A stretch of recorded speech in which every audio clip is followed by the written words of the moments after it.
following is a presentation of Spring Hill Sports Live.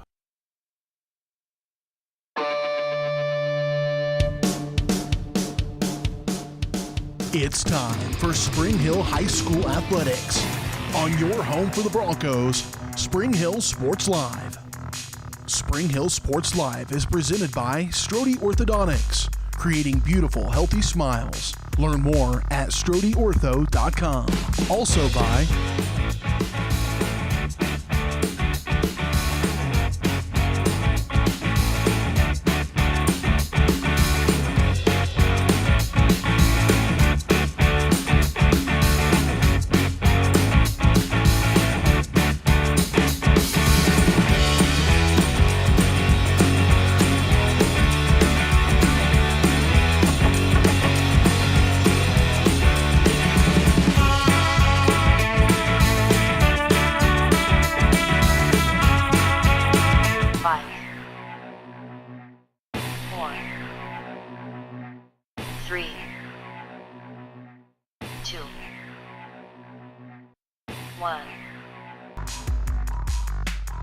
It's time for the Broncos, right here on your home for Spring Hill High School Athletics, Spring Hill Sports Live.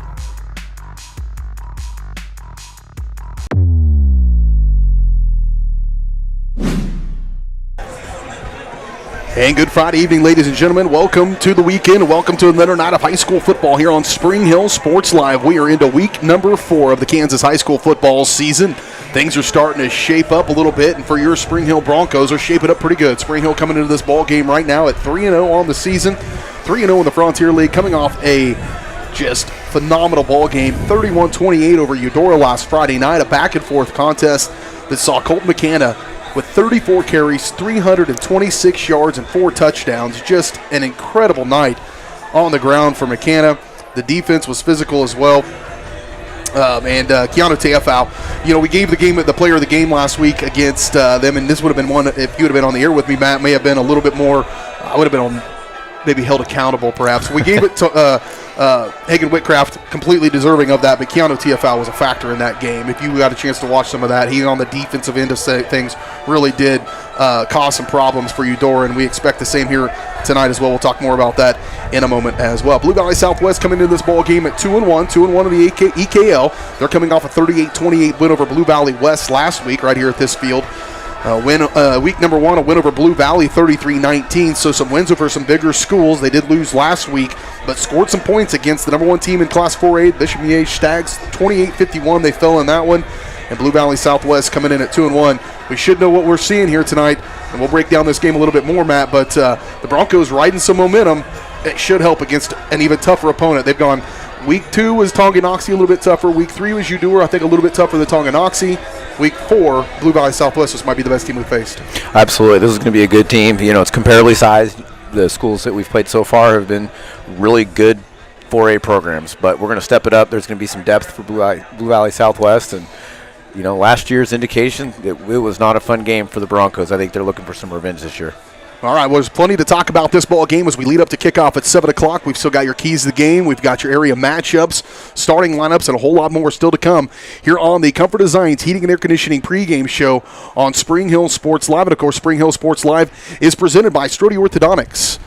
Creating beautiful, healthy smiles, Dr. Claire Strode and the staff at Strode Orthodontics is experienced, highly trained orthodontic specialist with decades of combined experience with locations in both Spring Hill, Olathe, and Overland Park. Learn more at StrodeOrtho.com. We'll come back. We'll walk around the area, tell you what other games are going on in this area as well as across our network leading up to kickoff. It's the Broncos and the Timberwolves tonight right here on your home for Spring Hill High School Athletics, Spring Hill Sports Live.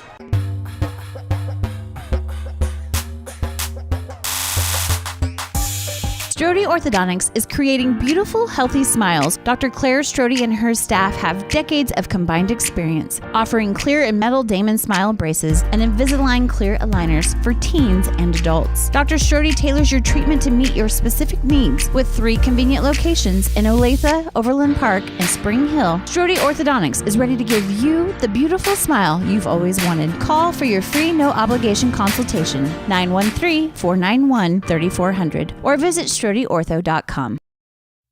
Are you looking for a trusted heating and air conditioning contractor?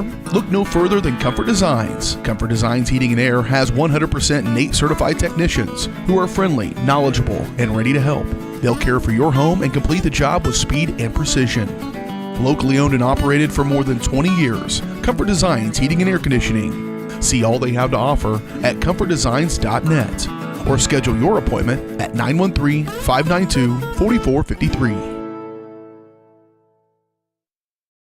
Michael Grant at Farm Bureau Financial Services is a proud supporter of Spring Hill and cheering on the Broncos. At Farm Bureau Financial Services, their number one goal is to protect you and your family. Insurance is complicated and not one size fits all. Michael and his team take pride in the relationship they build with their client members. Let them work with you to customize a plan that protects your livelihood and your future. To learn more, call Michael Grant at Farm Bureau Financial Services 913-592-2336 or visit them at 117 South Main in Spring Hill. A great collision on the field? Awesome. An awesome collision on the road? Not so great. If that bad play does come your way, take your car to Shoemaker Collision and Paint Center. As Kansas City's premier auto collision repair center, they work on all makes and models, even RV, marine, aviation, motorcycles, and more. Shoemaker Collision offers free estimates and loaners, plus they will work with all insurance companies. Get your ride back in the game. Learn more at shoemakercollision.com or call 913-592-0095. What is typically a daunting, frustrating, and intimidating experience was enjoyable and exciting because of Amy. She listened to what we envisioned for our future home and was able to show us houses that reflected this. She was with us every step of the way, taking the time to answer our phone calls and text. We ended up with our dream home all thanks to Amy. Feel at home while you find your next home with Amy Kelly of Reese Nichols Real Estate. Amy goes above and beyond for her clients and even makes a contribution to Ronald McDonald House with every closing. Contact Amy Kelly to buy or sell your home. Massage is more than relaxation. Apex Massage Therapy can go beyond with targeted work for headaches and sinuses, myofascial releases, trigger point therapy, neuromuscular therapy, reflexology, cupping, and hot stones. Kylie's hands go right to the problem areas and work out all the issues. She is certified in prenatal massages, oncology, lymphatic drainage, pre- and post-surgery massages, and she can also work on minors and athletes. For openings and specials, like and follow Apex MT on Facebook.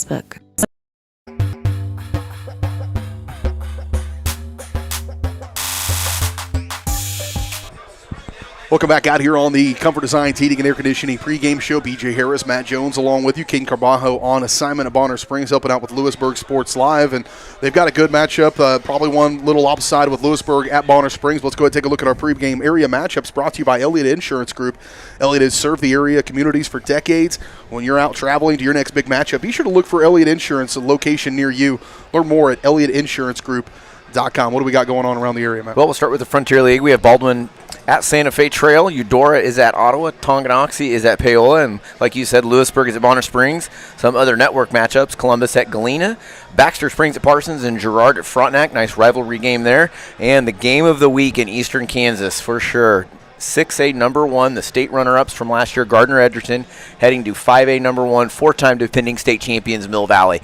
That game's relevant to us because Mill Valley is in our side of the state in 5A, and they are undefeated. They squeaked by Shawnee Mission Northwest last week, 14-7, which was a little bit surprising, but I have a feeling they're going to be geared up for Gardner, and that's going to be a fun game to watch. So we'll give you some score updates to that one as we move along. Gardner a play away from winning a 6A state title a year ago, and 2-point conversion away. One play away. I mean, it's as close as you can about get on that ball game between deciding that 6A state title. And of course, Mill Valley's won 3 straight or 4 straight, and 4 out of the last 6 or something like that. Amazing. Crazy. So they're on a bit of a tear, and Broncos are on a good momentum as well as they're heading into this one against Blue Valley Southwest, and we'll continue to break this game down. A light week on the schedule this week for our area games, but do go check out the rest of our matchups right now at varsitysportslive.com. You can pick your school you want to watch. You guys will go to varsitysportslive.com/Spring-Hill and find that, as well. Go to youtube.com at Spring Hill Sports Live to keep up to date with all the games. All the games we've got coming up this fall are scheduled on those websites, varsitysportslive.com, as well as youtube.com/Spring Hill Sports Live. What's going on in the college landscape this weekend? Any big matchups we know of that we're looking for? The Cats kind of licked their wounds from a week ago. Gosh. They've got one coming up tomorrow as well. Central the Gorillas Florida's are playing first game. The Gorillas are playing really well as well. They squeaked by a couple of ones, so we'll talk more about the Gorillas, I'm sure, in the halftime show as we come through. We are leading up to kickoff of this one, the 3-0 Spring Hill Broncos against the 2-1 Blue Valley Southwest Timberwolves. Still to come here in the pregame show. When we come back, we'll dive deeper into this game, talk about the playmakers on both sides of the teams, as well as go through our starting lineup and our keys to the game. Still to come here on the Comfort Designs pregame show. We're back in 2 minutes. You're watching Spring Hill High School football on Spring Hill Sports Live.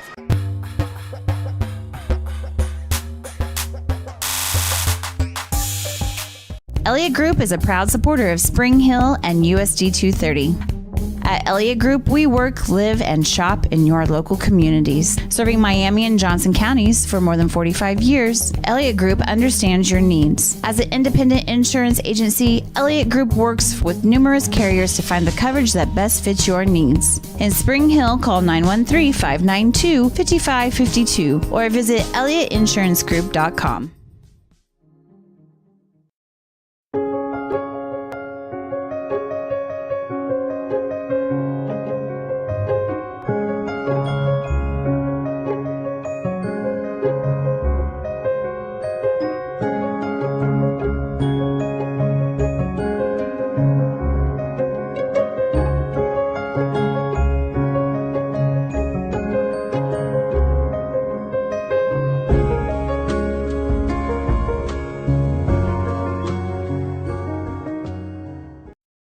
Hello, I'm Dr. Alyssa O'Connor, and I would like to welcome you to Sozo Chiropractic. So many people only seek out a chiropractor when they are in pain, but ongoing wellness care helps you deal with stress and be healthier. At Sozo Chiropractic, the focus is on holistic wellness for any age. I am Webster certified for prenatal care, pediatric trained, as well as a family chiropractor. We also offer acupuncture and sauna services. Sozo is a Greek word that means to heal, to make well, and to restore health. And that is our goal for each one of our patients who walks through the door. Hi, I'm Dr. Aaron Stoes with Paola Vet Clinic. We'd like to thank you for trusting us with the care of your pets and large animals. At Paola Vet Clinic, we're proud to be your hometown veterinarians who know and care about your family. We provide cutting-edge diagnostic services, digital radiology, ultrasound, and in-house same-day blood work, chiropractic, and reproductive services. Come in and see us at our new location here in Paola in the Industrial Park with indoor cattle and equine facilities complete with a hydraulic tip chute. With a team of 11 veterinarians, our commitment to this community makes Paola Vet Clinic the vets you can trust. Your home is your sanctuary, and it deserves to look its best. Whether you're looking to update your interior, spruce up your exterior, or give your cabinets a fresh look, trusted residential house painters Absolute Painting are here to help. At Absolute Painting, they specialize in providing top-notch home painting services to homeowners just like you. Their team of professionals have years of experience and the skills necessary to transform your home into a beautiful, welcoming space. Call for a free quote today. Absolute Painting, where quality is absolute.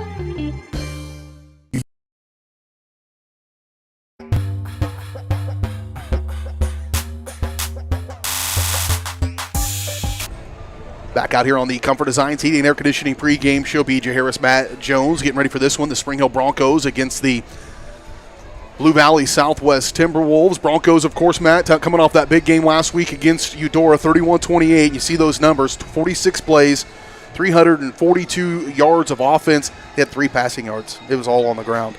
Just weren't able to get the ball. So the rain started coming in, and I was kind of texting with Coach Feedback. You don't want to run your star running back 35 times, but when he was doing what he was doing as well as he was doing it, you got to keep going. And it was awesome to see McKenna late in the game, just with so much vin and vinegar still in him, vigor still in him, and he was really fired up. And how you can run the ball 34 times and still have that much juice in the tank at the end of a game that was physical and hard fought.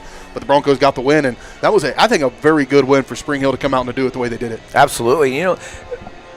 Yes, McKenna, he was the workhorse, but that offensive line, he wasn't getting touched until 6-7 yards downfield, and that makes your life a whole lot easier when you're fending off a defensive back or a linebacker than those linemen. That's just a lot of less weight trying to take you down. Absolutely, and the offensive line has really done a nice job at the point of attack, right. and McKenna rewards those guys. As an offensive lineman myself, when you're working hard and you're not seeing the fruits of your labor all the time, but he makes good cuts off those blocks, and that just takes what would be a 5-yard run into a 10-yard run in that game, averaging what's my stat here say? It was like somewhere around 9.5 yards per carry. that you're going to win a lot of ball games that way. Flip it to the other side of the ball for the Bronco defense, and you see those numbers. Keanu TFL, 9 tackles, 6 solo, 3 for loss. He was playing in the backfield all night. Right. The Broncos got a lot of good penetration last week. They were a little susceptible to the big play, which we'll touch on that in a little bit. But the big thing they did was they contained Adrian Sills for the most part, and that was a huge factor of that game. They didn't let him beat him every single time they touched the ball. And I thought in the back end too, Holden Lowe, kind of a newcomer a little bit to that back end. He had 6 tackles, 1 interception. Probably the most critical play of the game, that interception. Bo Gardner continues to stack up double-digit tackles with 11, and in the back end, and that's where we'll move to that as we start to talk about Blue Valley Southwest. But the secondary plays very physical. That helped against a run-heavy Eudora team. In fact, that was the difference of the game, I thought, when Porter Jones come up and really stroked Errol Seaman and took him out of the game. And those guys play physical, but they're going to have to play physical and fast tonight against this high-flying Blue Valley Southwest team. Absolutely. Blue Valley Southwest is going to air it out a little bit, so we're going to have to be ready for that. We're going to have to keep those guys in front of us, and that's going to be the key to this game. They're led by senior quarterback Dylan Dunn, 6'4", 190, looks the part, and he plays the part. 74 of 107, near 70% completion percentage. That tells me they're going to throw some underneath stuff, short route stuff, but they can stretch the field as well. 969 yards. All those stats, by the way, are number 1 in the state of Kansas. 9 touchdowns as well. His key target, also number 1 in the state of Kansas in all these statistics. 31 receptions, 487 yards, and 5 touchdowns. Those are through 3 games, those numbers. That's impressive. That's crazy. And those against Blue Valley, against Bishop Miege, and against Blue Valley West. Right. So that's the thing you need to think of here. The Broncos will be playing and really shifting a complete mindset from the last 2 weeks against Tonga and Eudora, where they're going to line up double wing with a fullback and come hit you in the mouth. These guys are going to stretch you out and try to work the ball down the field. The Broncos got to be ready for it. They sure are. And the good thing that we saw last week was Eudora had athletes. They had guys that could stretch the field. So it's not going to be the first time they've seen somebody like that. That said, they've got to keep those guys in front of them. They can't make a 10-yard pass become a 60-yard touchdown play. That's going to be huge. They're going to get theirs. They're going to make some plays. We've got to just keep it in front of us the whole time and not let that one play just completely turn the game. Yeah, just to give you some insight, their leading rushers combined for 42 carries at 219 yards. So that's a night out for Colton McKenna, and that's their totals for their top 2 running backs. Their number 1 runner, Drake Dombrowski, 6'3", 160, big, tall, lanky kid, going to get the ball. He has 27 carries for 104 yards and 3 touchdowns, and so be on the look for Dombrowski, wide receiver Alex Parks, and, of course, quarterback Dylan Dunn, the key players for the Timberwolves. We'll talk more about that game and get Matt's keys to the game. We've got your starting lineups as well. All that still to come here on the Comfort Designs Heating and Air Conditioning pregame show. Locally owned and operated for more than 20 years. Comfort Designs is Spring Hill's heating and air conditioning company. To learn more on how they can help you, give them a call at 913-592-4453 or go to comfortdesigns.net. Keys to the game, starting lineups next on the Comfort Designs pregame show on Spring Hill Sports Live.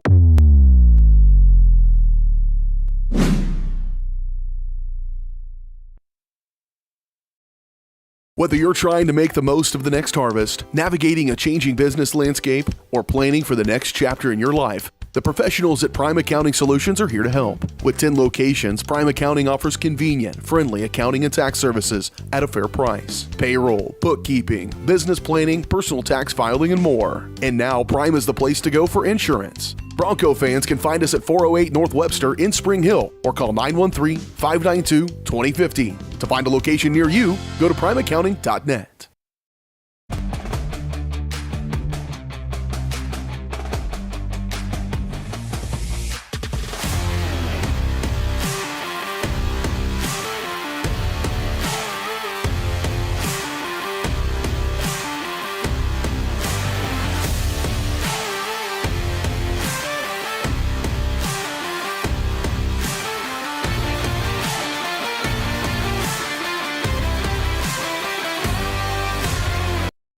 Hi, I'm Katie Casey, and I'm honored to be a third-generation realtor in our Crown Realty family. My dad and grandparents started Crown Realty in 1973, and since then we have grown to become one of the largest brokerages in the Midwest. We now have 8 office locations and over 150 agents covering about 20 counties across Kansas and Missouri. Reach out to us today to experience the Crown Realty difference, where we are committed to treating our agents like family and our clients like royalty.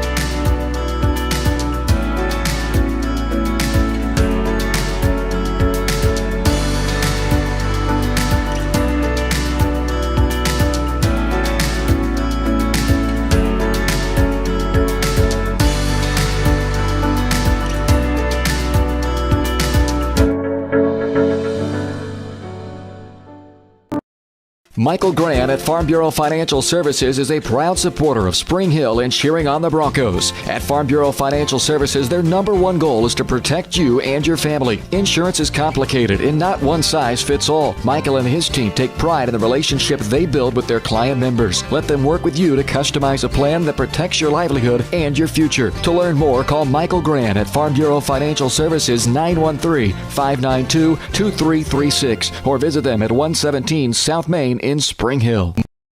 Craving a quick pick-me-up, tasty lunch, or afternoon treat? Have you been to The Bean? The Bean Coffee and Cafe in downtown Spring Hill is that rare mix of hometown charm and uptown style. At The Bean, they brew the finest cup of coffee, tastiest teas, and most refreshing smoothies and frappes around. The Bean is proud to serve delicious, handmade pastries by Scratch KC, and they have the best breakfast, lunch, and convenient grab-and-go options in town. Have you been to The Bean? The Bean Coffee and Cafe, downtown Spring Hill.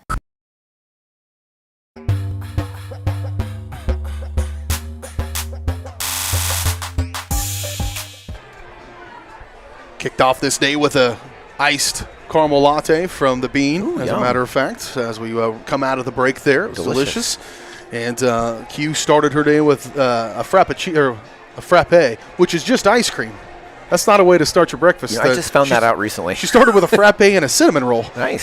So her blood sugar was about 5,000 by the time she got to school, but that's all right. The Bean took care of that for her this morning. We're back on the Comfort Designs Heating and Air Conditioning pregame show. BJ Harris, Matt Jones getting ready for this one. We're about 8 minutes away from kickoff as the Broncos get set to take on the Blue Valley Southwest Timberwolves.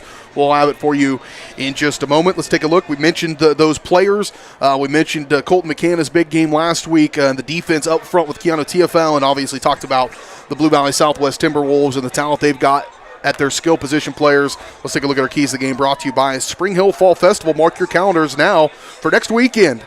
28th through the 30th, 3 days of fun activity. It all kicks off with a cornhole tournament on Friday night, followed by 2 days of events on Saturday and Sunday. Live music in the down at the activities park on Saturday night. Learn more at springhillfallfestival.com. Come by and see the Rotans as well. We'll be serving up those frothy beverages for you all evening long leading into that concert Friday night. What do you got for keys to the game Saturday night? Well, the main thing, just like last week, they need to stay committed to the running game. They got to keep the ball out of Blue Valley Southwest's hands. That's going to be really important. You don't want Dunn to throw all over the field. Interestingly, Southwest has about 8 or 9 guys that play both ways, which is kind of unusual at this level of football in Kansas. So those guys are going to get worn out, and if we can punish them when we are on offense, punish them when they're on defense, and when we get on defense, then maybe we can put some pressure on Dylan Dunn and make him make some mistakes. On defense, we've got to make sure we keep those guys in front of us. You know, the back end, they're going to have to be assignment sound. They're going to have to contain, and they're going to have to make those 10-yard catches. That's okay. A 10-yard catch is okay. A first down's okay. But a 60-yard touchdown is a problem. Yeah, it's hard to come back from those because you can really grind the ball down the field, feel like you're doing everything you're supposed to do. They can come back and even it up immediately. And so, right. But if you go down and do what you're supposed to do, make a stop, then do it again, that puts them behind twice as bad. So that's what we're talking about as far as ball control and keeping the ball out of their hands.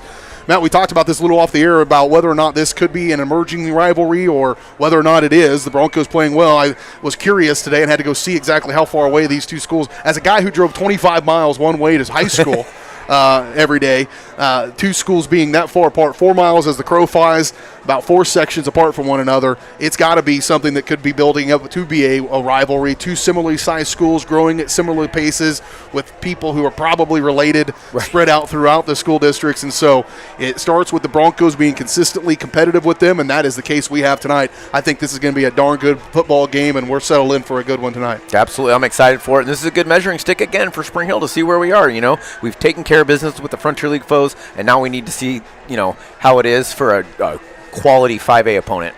Take a look at our starting lineups. Starting lineups are brought to you by The Bean. Just talked about those guys. The best way in Spring Hill to start your day, as I did today. Delicious coffee, refreshing teas, sweet treats like smoothies, those frappes and shakes. Plus, The Bean has the best pastries and breakfast options in the area. And they get all their pastries from Scratch KC. Stop in to see them in downtown Spring Hill or online at thebeankc.com. We have those starters with a couple adjustments as the Broncos do take the field. See them taking the field in those all whites. That's a good look. It worked well for them last week at Eudora. And they'll come out all whites with white helmets, white tops, white bottoms, trimmed in gold and purple as well. But Tyson B. Short, junior quarterback, one of the leaders for this team. Colton McKenna, the way he goes, the way the Broncos will go. But those other guys will step up as the other teams start to find a way to stop Colton McKenna. They're going to find out there's a Jackson Torres, there's a Noah Anderton, there's a Corey Kirkner out on the edge who's been quiet since week one. We'll see if he gets going this week. And Cooper D'Albini comes in with those big points. And then on that defensive side, the defense, a game where you give up 28 points last week, a couple of big plays that led to that. But the defense has been physical and made teams earn it all year long so far. Absolutely. And they just need to keep that up and be physical, be ready to hit somebody. Blue Valley Southwest taking the field as well. We're just moments away from kickoff here in this one. We'll take one final timeout. When we come back, we'll have your opening kickoff from Blue Valley, the Ant Dack Stadium here off Antioch and 167th Street in Overland Park. The Broncos looking to stay unbeaten and move to 4-0 on the year. We'll see if we can do it when we return in 2 minutes on the Cover Designs pregame show on Spring Hill Sports Live.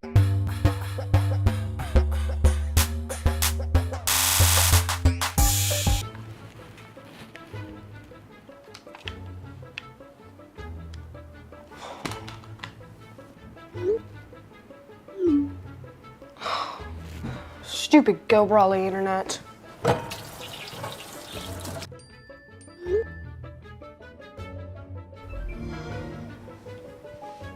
Go Brawley allows you complete control over internet usage for all devices in your home from anywhere, as it should be. Visit GoBrawley.com to learn more.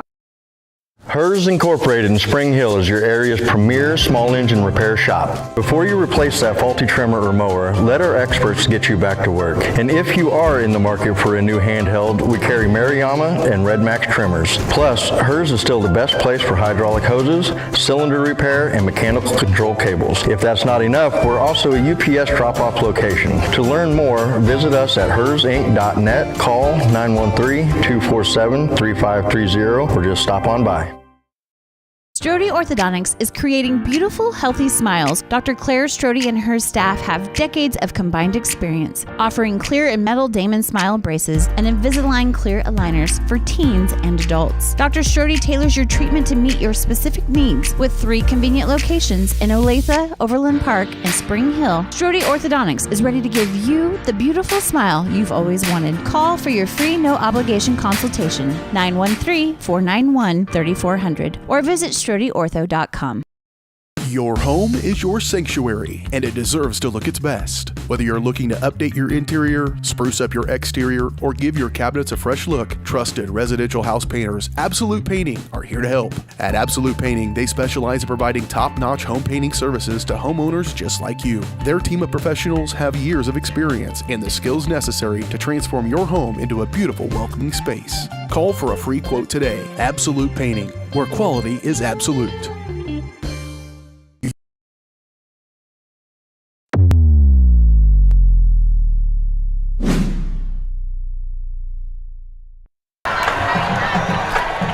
Wonderful rendition of the national anthem sung by a student from Blue Valley Southwest High School, it looks like to me.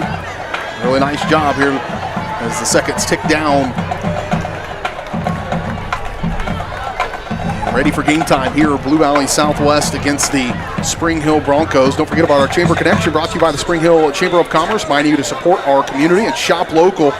Keep up to date with Chamber events by visiting them online at springhillks.org or stop by the new office. They're on the north end of the downtown in Spring Hill. Opening kickoff is brought to you by Seats Incorporated. Kick off your new career with Seats. Seats is a leader in the manufacture of quality seating and accessories for vehicles. They do such a good job with their employees out there at Seats. You've got competitive wages and benefits. To see more openings or apply online, go to seatsinc.com. Watching the opening toss here. Blue Valley Southwest in their home blacks with green numerals trimmed in white. Thank goodness they trimmed them in white.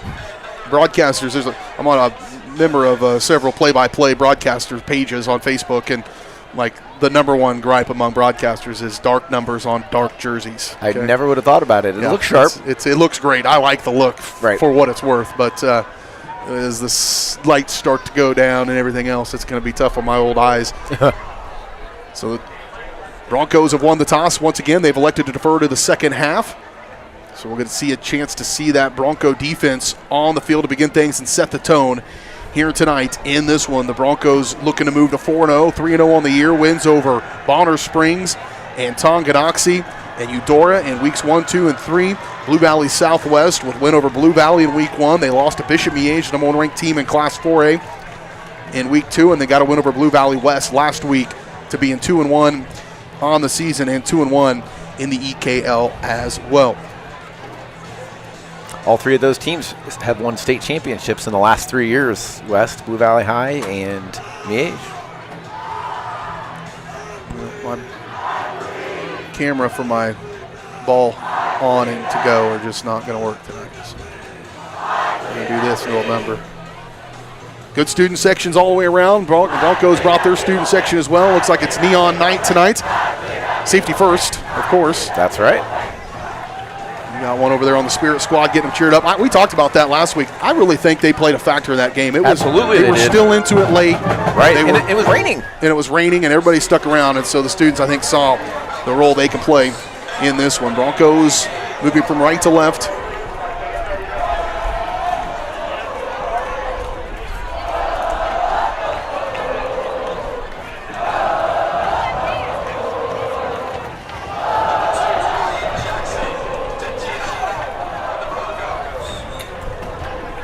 Ryan Jackson to kick it away.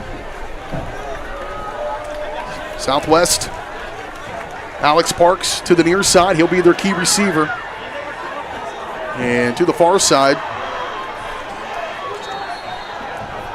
that's actually pretty good. To the far side is number 15, Tate Everard. Short kick, going to keep it out of the hands of their key wide receiver and stumble forward across up to the 35-yard line. That's where they'll go down on the carry there by A.J.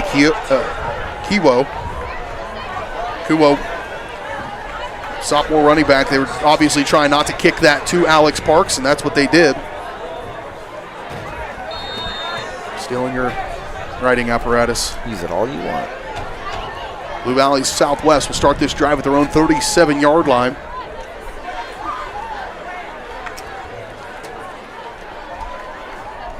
Two wide receivers on the far side. Parks the way out there, looking to throw a spot pass. They'll change it up. Hagen Whitcraft stride for stride. Very good coverage by Whitcraft. Even making a play at the ball there, and did not get sucked up on the spot pass to the far side. It's almost a play action when you throw a wide receiver just out the edge and fake that pass, because you're trying to keep everybody close to the line of scrimmage and then run that one guy deep. And that time the Broncos played it very nicely. Again, Whitcraft making the good play, being where he needs to be, following his assignments. Two wide receivers to the near side, Parks in the slot, and Casey O'Neill feeling a little froggy. Yeah, that's definitely something we need to improve off of. Last week I saw more offsides penalties than I ever have in a football game, and for both teams, but that was definitely an issue for Spring Hill, so we're going to have to be more disciplined. Opening quarter of this, 11:51 to play. Opening drive for Blue Valley Southwest. O'Neill chomping at the bit, frothing down there right now. He's going to have to watch that ball. Two wide receivers to both sides. Turn, handoff, bottled up initially. There comes Bo Gardner, and he'll bring him down. Really stopped at the point of attack on the carry by Dombrowski. And just a gain of 2 to bring up a 3rd down and 2.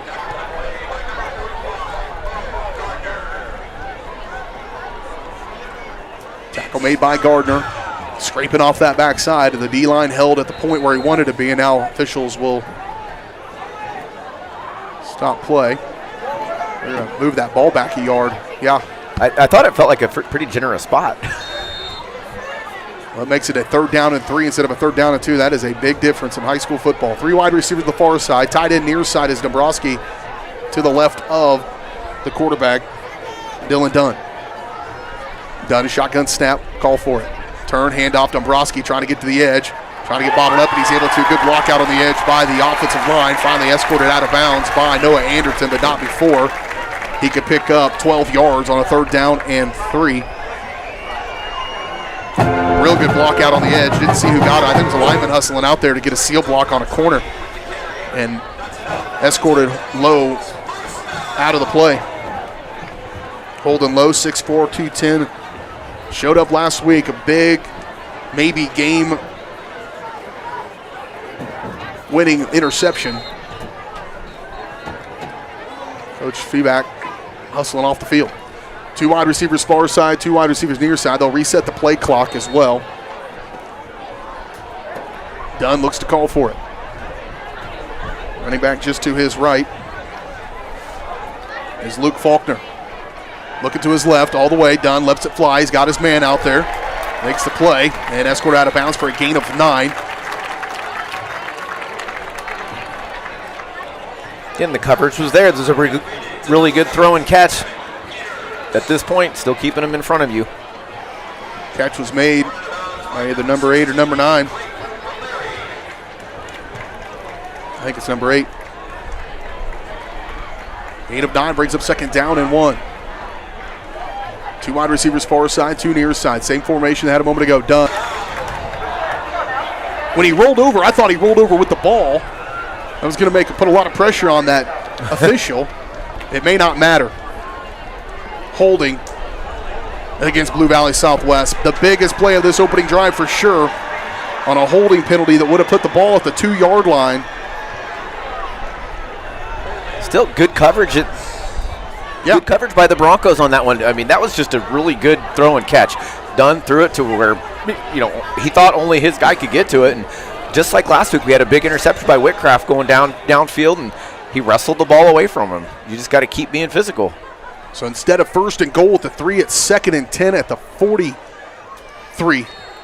That's a big difference. There are some 10-yard penalties and there are other 10-yard penalties. 3 wide receivers to the far side, 3 to the near side. Empty backfield, throw it up underneath. Trying to get it back to Parks just to pick up some of that penalty yardage, and he's able to do so. Knocked it out of bounds for a gain of about 5 to Parks, and to bring up a 3rd down and 5.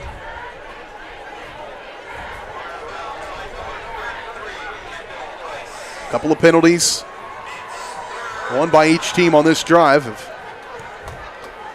One a bigger factor than the other.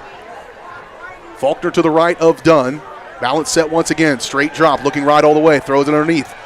Got his man. He's got the first down. Nearly gets around. Does get around. Holding. No, ball comes loose. Ball's still loose. Ball came loose at the end of the play. He's still standing. And he did fall on top of it. Man, what a tough break for the Broncos and a good break for Blue Valley Southwest. Pass completed to take Everard. And a big game. Got to make that tackle at the point of contact. He can't let him use his athleticism and get out in the open field and run. Ends up being a 18-yard completion up to the 19-yard line. 1st down and 10 for Blue Valley Southwest. It's a huge cushion back there, but again, you don't want to get past them. If you're going to get them underneath, you got to make that play at the point of attack. Dunn looking deep all the way. Throw it over the middle, over the head of Everard, who's his intended receiver. On that pass, it'll fall incomplete, bring up 2nd down and 10.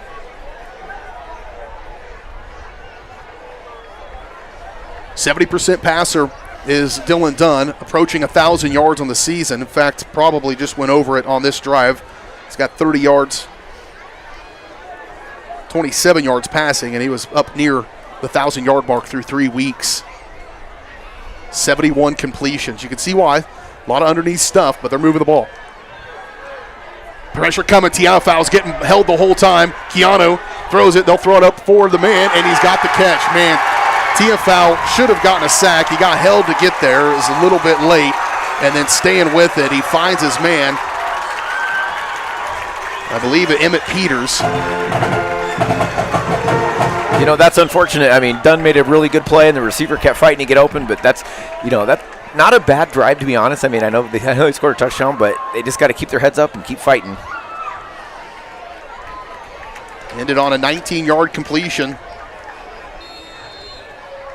to Emmett Peters. They'll kick the point after attempt. Snaps back, holds down, kick is on the way. And it's good. 7-0 your score. Timberwolves will take an early lead in this one over the Spring Hill Broncos. See if the Bronco offense can respond when we return in 30 seconds in your home for Bronco Athletics, Spring Hill Sports Live.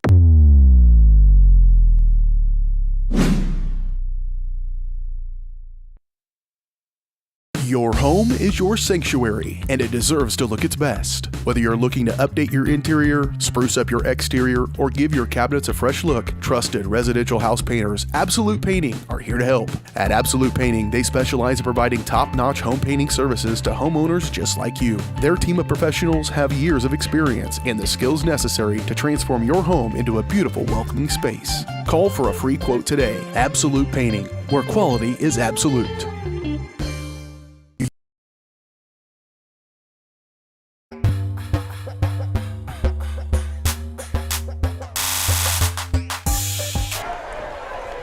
.9:27 to go, first quarter. Spring Hill Broncos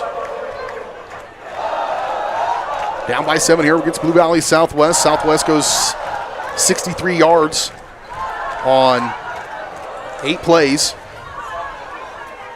Capped off at a 19-yard touchdown pitch and catch from quarterback Dylan Dunn, his 10th of the season, to wide receiver Emmett Peters. Broncos will kick it. Southwest will kick it deep, rather, as the kicker airmails that one to the back of the end zone. Caston Fontura. Pretty nice kick there, and that's where the Broncos will start this drive at their own 20-yard line here with 9:27 to play in this first quarter. Now's your chance to answer back. You saw what they had to. Bronco defense had a couple of big plays. They were right there a couple other times. Now the Bronco offense got to respond here on this opening drive. 2 wide receivers will come to the near side. It'll be Jackson and Torres. Corey Kirkner, the wide out to the far side. McKenna just to the left of quarterback Ty Beshore. And a free 5 will start this one for Faulkner as he jumps off sides on that far side. And Broncos will begin this one with 1st and 5. Last 2 weeks, kids have been jumpy. Excited. Yeah. We'll move forward 5 yards. McKenna again right to the left of him. He'll get it. Try to bounce outside. Got back against the grain and maybe get a half a yard. Well played by Blue Valley Southwest. And Luke Faulkner just got the penalty. He gets the tackle as well. Just a gain of about a half yard for McKenna. Bring him a 2nd down and long 4. Turn, handoff again coming this way.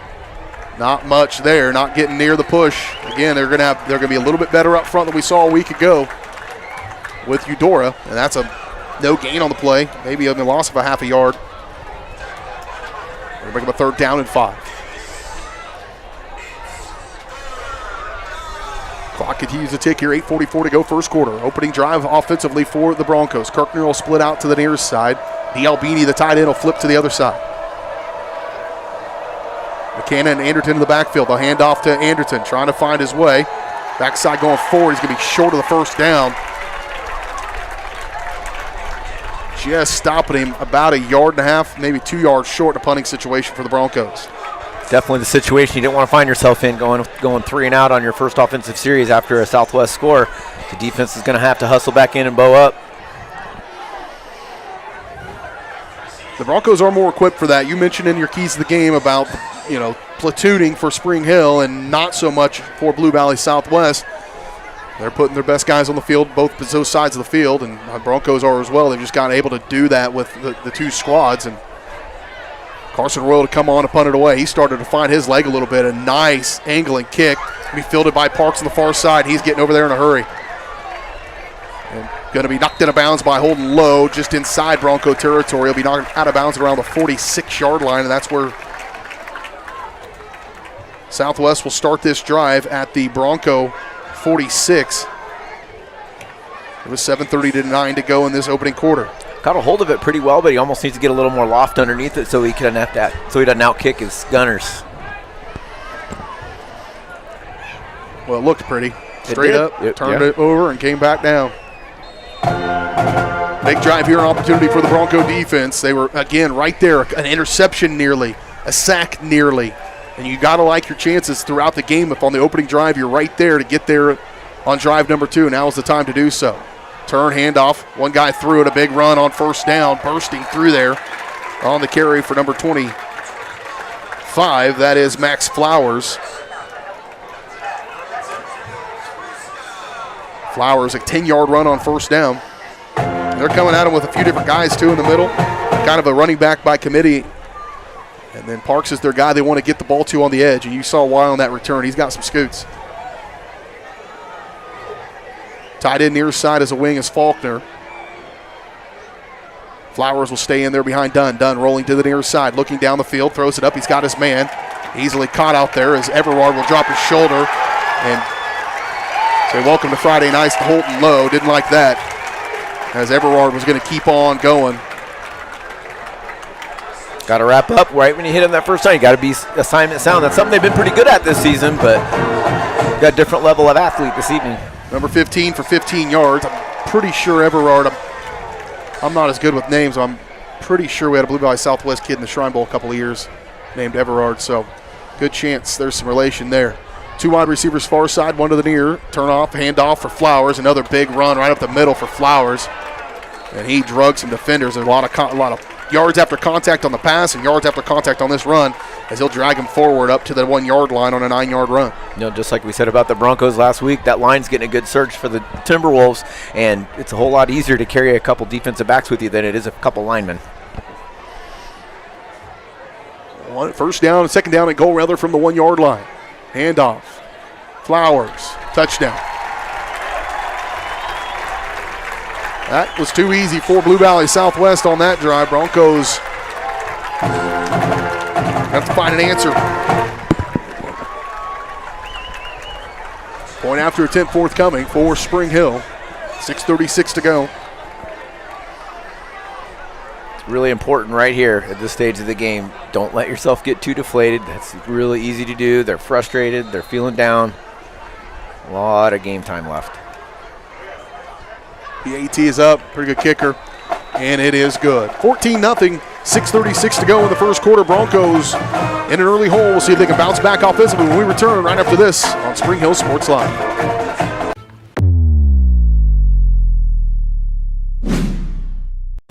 What is typically a daunting, frustrating, and intimidating experience was enjoyable and exciting because of Amy. She listened to what we envisioned for our future home and was able to show us houses that reflected this. She was with us every step of the way, taking the time to answer our phone calls and texts. We ended up with our dream home all thanks to Amy. Feel at home while you find your next home with Amy Kelly of Reese Nichols Real Estate. Amy goes above and beyond for her clients and even makes a contribution to Ronald McDonald House with every closing. Contact Amy Kelly to buy or sell your home.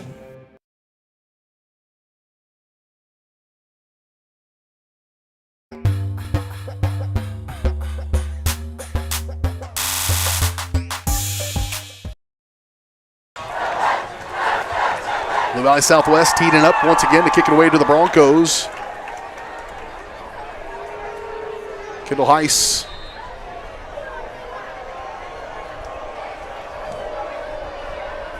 Back there along with Ryan Paul to return this one. Heiss. Excuse me, that's Valerie. My bad. Valerie return it up across the 25 up there to the 26-yard line. Good return. 26-yard return. Really fielded that right at the goal line. Timberwolf got shaken up on the play, trying to get himself up. And the Broncos will start this drive at their own 26-yard line. There was 6:31 to play in the opening quarter. Last drive, the Timberwolves go 4 plays, 46 yards, capped off in a 1-yard touchdown run by Flowers. Straight drop, B-Shore looking deep all the way, throws it down. He wants Kirkner. Kirkner just nearly got past him. Well played defensively. Just got a hand on it last second and nearly had enough on it to get to Kirkner. But well played. I'd love to say the kid's name, but no idea. 20s, there's 2s. I think it's 22. Timberwolves secondary. Trey Thomas up to make that play.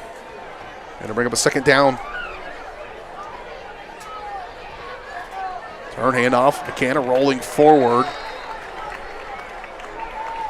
Maybe gets a yard and a half. And to bring up a third down. Third down and 9. A quick 3 and out would just be the worst thing that could happen right here for the Broncos. 2 wide receivers near side, other than maybe a turnover. Throw it underneath. He's got a man. Torres, he's got the catch. Nearly where he needed to be, just a little bit short. It's going to be short about 2 yards. He got stroked just as he was trying to wobble in the ball, so he couldn't really make a play. And now the Broncos will have to punt once again, just a little shy of the first down. 7-yard completion. Broncos will punt it. The drive took less than a minute. Yeah, even if we're not scoring, we need to at least put something together just to give our defense a break. It's a tough spot to be in.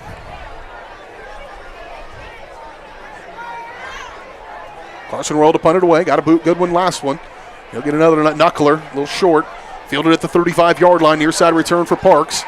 Trying to find his way through there, and he'll get across inside Bronco territory once again, up across the 50. Up to the 49, just between the 49 and 48-yard line, and that's where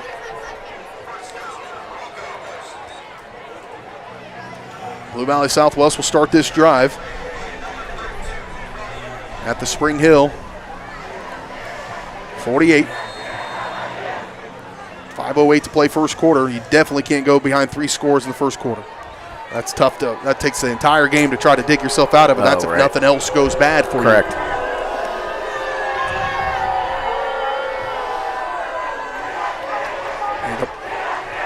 First down and 10 for the Timberwolves from the Bronco 48. Dunn looking to his left. He'll throw it underneath again. And Everard doing it with some yards after catch once again. He's just so physical, and Broncos are not matching that physicality at the wide receiver spot right now. No, they were there to make the play. You just got to wrap up and tackle. You can't just bump into them. A 30-yard completion to Everard. And Blue Valley Southwest is right back at it. Inside the red zone up to the 18-yard line. Balance set once again with 2 wide receivers to each side. Faulkner. Turn, handoff on a delayed handoff to Faulkner. He'll rumble forward, dragging defenders. Broncos, this Blue Valley Southwest now, this is what Eudora felt like a week ago. Right. Just getting real physical at the point of attack, and Broncos are allowing to they're making contact. That contact was about 4 yards into that play, and he got 10 out of it. A run of about 11, actually, for Faulkner. And that'll bring up a first down and goal from this 7-yard line. And off Faulkner. This time, Anderton bringing some physicality to the play, and the results indicate that. Just a gain of 2 there for Faulkner. Will bring up a second down and goal. Good job by the defensive line. They stood their ground a little bit better on that play. Let their linebackers run free. They certainly have the kicker to kick a field goal, so they're going to be right. Going for 3 here at the very least. Got to try to make a play.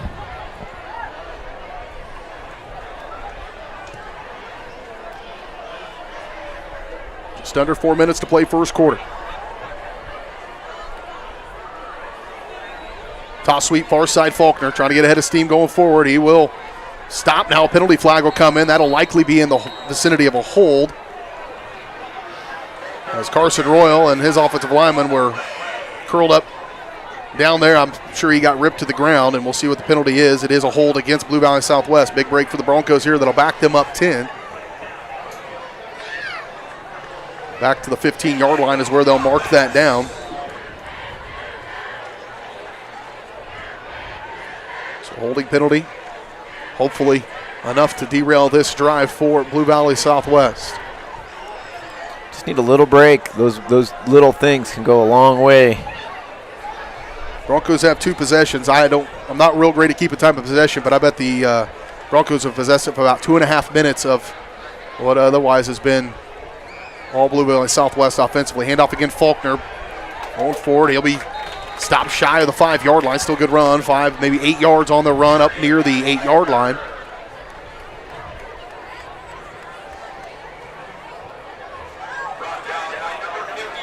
We'll give him 7 on the carry. Logan Alexander making the tackle for the Broncos. They're bring up a third down for Spring Hill. Defense to stand up strong right here with their back against the wall. They've been out of the field for a good chunk of this first quarter, and a timeout going to be taken. Blue Valley Southwest wants to talk about this third down. We'll take the timeout with them. We're back in 30 seconds on Spring Hill Sports Live.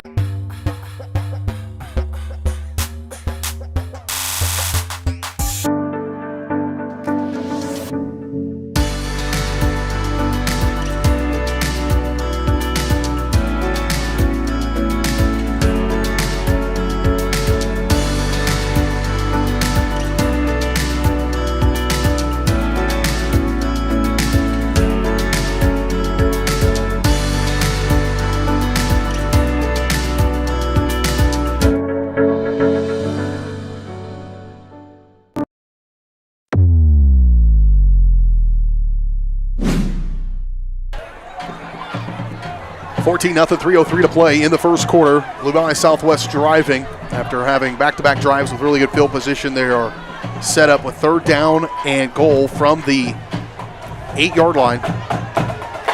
Bronco defense trying to stop a little bit of this momentum that Blue Valley Southwest has built up here in this first quarter. And one more touchdown will give them 100% of that momentum. 3 to the near side, 1 to the far side. On third down and goal from the 8. Straight drop, throw it underneath. And he makes the catch. Goodness gracious, right over the top of Ryan Paul, I believe, or Kendall Heiss. Can't tell if that's 32 or 33 over there.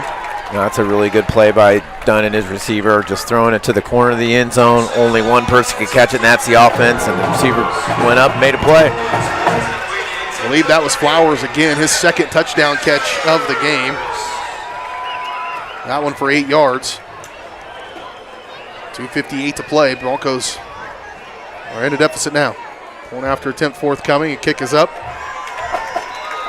And it's good. 21-0. Broncos behind here on the road at Blue Valley Southwest. We'll see if they can get it righted offensively when we return in 30 seconds. Spring Hill Sports Live, presented by Strode Orthodontic.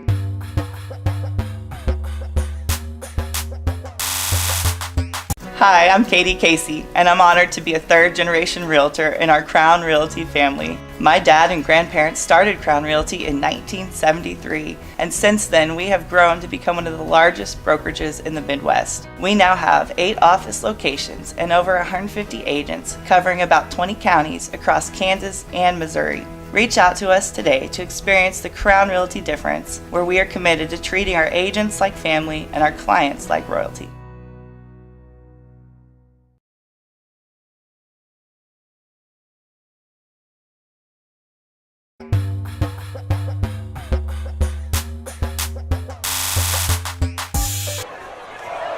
Clayton Valerie. Ryan Paul back to receive for the Broncos. Valerie going to take this one into the end zone, and he'll have to bring it out to the 20 as the kicker for Blue Valley Southwest is pretty darn good. Kayan Reeves. Nope, there's 2 guys, number 19s. Karsten Fontura, I believe, is the kicker for them. So the Broncos will start this drive again, backed up inside their own territory at the 20-yard line. 2:56 to play. Have not had a first down yet through the majority of this first quarter. Turn, handoff. How about right now? Colton McKenna. Why not? Let's get it started. Colton McKenna. A little jab step inside. He'll look for some contact. Colton McKenna down the field. He'll get him going. From the 20 all the way down to the 25-yard line. Colton McKenna, a big run to get things started, giving 55 yards, 53 when they finally put it down on the carry. And he went right down Broadway on that one, Matt. I think the O-line started to take this a little bit personally. They were in there. Just shy of the 25-yard line. It's first down at 10 at the 28. Quickly to the line of scrimmage. This time it's Anderton. He wants to put a shoulder pad into somebody across the 25 up near the 24-yard line. I've had those games, man, where you get built up, you get to the venue, and then by the time you're kind of getting going, you're down 3 scores, and you're like, oh, no. Right. But you got to find a stop to put your foot in the ground and start building back from that point forward. The Broncos have done that on play number 1 with Colton McKenna. Big gainer. Anderton, a gain of 2. Brings up second down and 8. B short calls for it, looking right, throws it underneath. He's got Jackson Torres. Torres unable to break free of the tackle. Good open field tackle there by Blue Valley Southwest, but not before he could get it up across the 20 up near the 19-yard line. It's third down and short. Definitely got a manageable third down, though. Gain of 6. Brings up a third down and 2. Inside 2 minutes to go, first quarter. McKenna, first down across the 15. Still dragging defenders up near the 10-yard line. He'll go down at the 12. It'll be a first down. And good job by the O-line, giving McKenna something to work with. I like the tempo they're picking up. First down and 10. Handoff, McKenna again. Breaking through one would-be tackler, and up near the 5-yard line, a good run on first down. And last week against Eudora, averaging 9.5 yards per carry. Today, he'll pick up 6 on that one. His average probably is around that right now. He's got right, 153-yarder in there. Second down and 10. Second down and 4, rather. Turn handoff. Noah Anderton. Both those guys, one of the things I love watching them, and Anderton put a good example of it right there, is to the right, foot in the ground, forward. Right. And it's forward comes fast. Yeah, they're not dancing around. They're putting their head down and driving. You let those offensive linemen get where they're supposed to be and then explode into that line, and if you do, you're going to have a chance to it. Broncos trying to answer back right here. First down and goal. Stroked. Faulkner, I believe, the big guy coming through there. Nope, 41, not 42 for them. Luke Davis with the play. They'll have to wait one more. No gain on the play. McKenna's going to have to come out. His helmet came off, so he's going to have to take the next play off.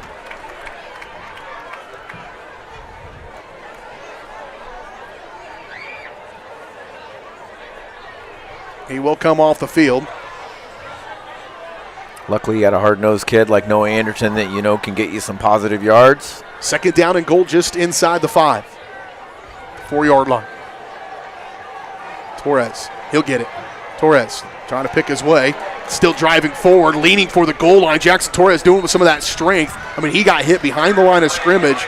The fact that he was able to get up to the 1, just shy of the 1. He was kind of hopping and dragging his man. Ended up giving him 2 on the play. And a timeout going to be taken. No, that's the end of the first quarter. Coach going to let it run down. Broncos, you can start the second quarter fresh when you come back onto the field and forget about the first quarter where the Broncos fell behind 21-0. We'll see if they can do it when we return in 1 minute on Spring Hill Sports Live.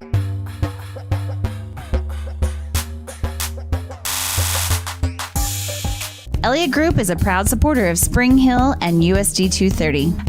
At Elliott Group, we work, live, and shop in your local communities. Serving Miami and Johnson counties for more than 45 years, Elliott Group understands your needs. As an independent insurance agency, Elliott Group works with numerous carriers to find the coverage that best fits your needs. In Spring Hill, call 913-592-5552 or visit ElliottInsuranceGroup.com.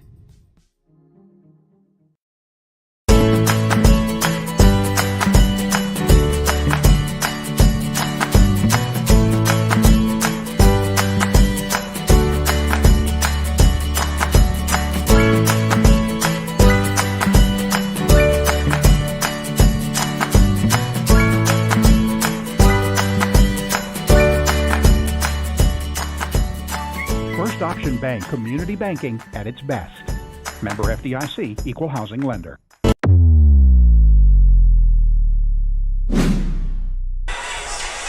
Broncos looking at a third down and goal from the 3-yard line. Might be 2 down territory, Matt. You know, if it was me, that's what I'd be looking at. I'd looking at 2 chances to get 2 yards. Just don't use a turn handoff. McKenna, big hole left side into the end zone. Touchdown, Broncos. Back at it for Spring Hill. They answer back after a sluggish start and a rapid start by the Timberwolves, and Spring Hill's on the board. You know, it's a good answer for the Broncos. You know, they could have let it get away from him, and they didn't. 53-yard run to begin that drive by Colton McKenna, the spark that they needed. I said if the Timberwolves punch it in one more time, that momentum would be completely gone. It may have been, but if there was one heartbeat left, Colton McKenna just gave them the paddles right there on that run. Ryan Jackson to kick it through, and the Broncos back to within 2 scores. 7-21 is your score. Broncos trail by 14. We'll see if they can keep it rolling and get a stop defensively. We return in 30 seconds on Spring Hill Sports Live.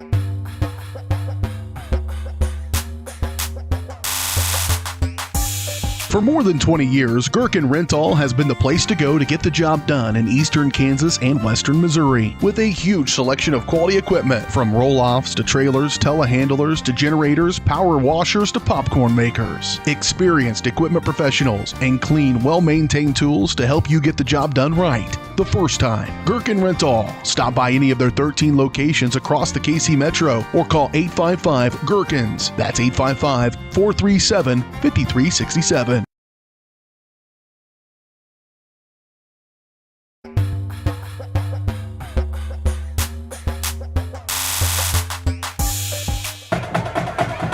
Broncos go 9 plays. They go 80 yards. Take 3 minutes and 9 seconds off the clock. And cap it off on a 3-yard touchdown run by Colton McCanna.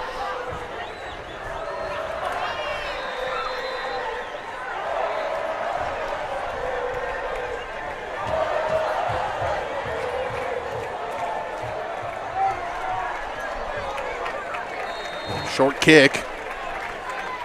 Fooled me. Trying to Fooled the camera guy. Fooled me too. I wasn't paying any attention up front. Well, that's where Blue Valley, they've had excellent field position as well. They've started drives at the Spring Hill 48, the Spring Hill 46, and at their own 37, and they're going to start this drive at their own 45. Here we're in the second quarter of this one, 11:53 to play in it. In this first half, Broncos need a stop and a score, and it's game back on for sure. It might be game on already. Parks will go in motion from left to right. Straight drop for Dunn, looking deep all the way. He wants Parks, and he got past him, and that's how that works.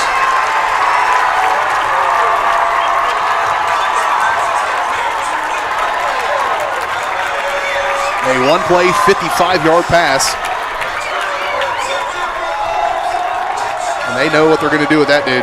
And that was a well-thrown ball. It had 2 or 3 steps on the defensive back. Just can't let that happen. You know what's coming, but it's easier said than done to stop it.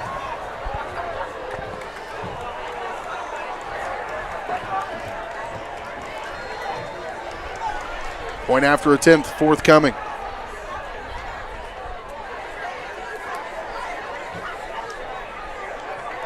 I gave it to him before he kicked it through, but we'll count it anyways. 28-7. 11:46 to play first half. We'll keep it right here. The Broncos a little bit snake-bitten perhaps here on the road in week number 4.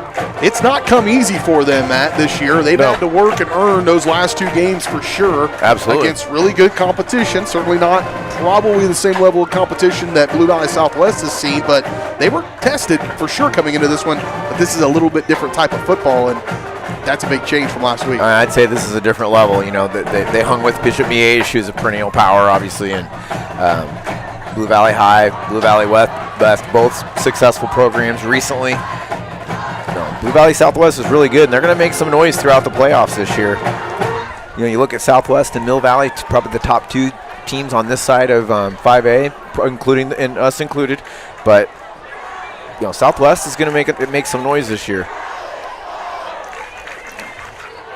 Speaking of Mill Valley, they're currently down to Gardner Edgerton, 14-0. Wouldn't say that's a surprise. Gardner's really good. Jesse Owen, you know, he's ready for this year. He's going to have those guys ready to go. We'll walk around the area, get you some score updates at halftime on the Michael Grand Farm Bureau Financial Services halftime show. Hopefully some more to talk about. Good stuff on this one. 28-7.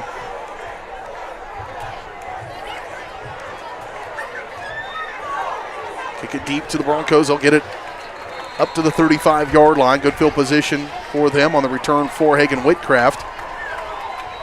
And that's where Spring Hill will start this drive at their own 35, 36-yard line. We'll see where they put this down. You know, the difference sometimes you see like a team like K-State who's really good at special teams, no matter who is carrying the ball on a return, they are hitting. Once they get the ball, they are blasting upfield. And usually when you see it up back in high school football, they're a little tentative and just looked like he was just a little slow, wasn't quite ready to commit, but he probably wasn't expecting the ball. 2 wide receivers far side. Tied in a wing to the near side. Anderson's the wing. Low snap. B-Shore passing. Throws it up. He's got his man underneath. That's Kirkner. And Kirkner's going to be hit, but not before he's brought down for a nice gain up shy of the 45-yard line up to the 44. It's a 9-yard connection.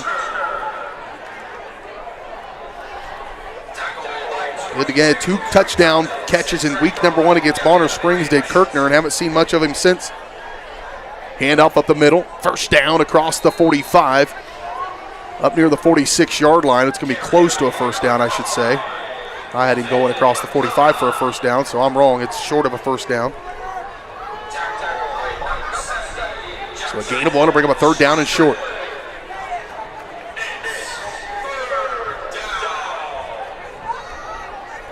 Kirkner will be split out near his side. Larry lost it, did Anderton, and threw off his momentum just a little bit, and we'll see where they get the spot. If he gets it on where this guy on the near side's at, it's going to literally depend on which foot he decides to stick it on. He picked the right foot. It's on the mark. If it was on that mark at the 45, they may have a 1st down. It shouldn't have been to that. That's 2 kind of bobbled handoffs as well in the backfield. It threw off the mesh point, but lucky to get the 1st down run and keep this drive alive. Take it we can get at this point. Needed 1, got 1. Anderton will be the wing to the near side next to D. Albini, the tight end. Handoff and just a jailbreak. McKenna trying to make this one happen on his own, and somebody right over the middle of the ball busted right through there, and it's a lucky to have a loss of 1 on that one. I say he just kind of ran for his life. They're having a tough time. Faulkner there and over the ball in the middle, 42. Long, lanky DN runs running back for them as well, but he's caused some problems.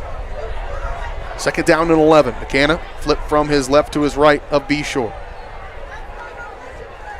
Straight drop, pressure coming again. Faulkner again, throw it over, and Torres was knocked down.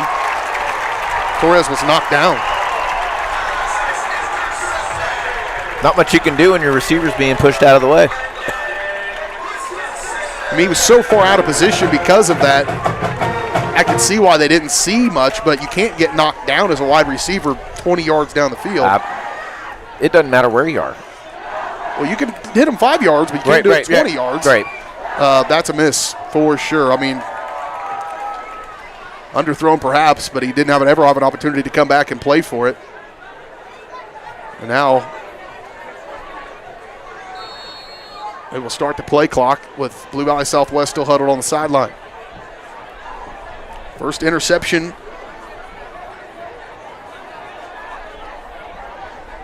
of the ball game for the Broncos. First turnover for either team. Parks will go in motion from left to right. A little bit of confusion on the defense. Hand off up the middle, Flowers. There's Anderton. And finally brought down as well. Helped out up the middle for Spring Hill. Big fella between the tackles. Logan Alexander limiting Flowers to a gain of just 2.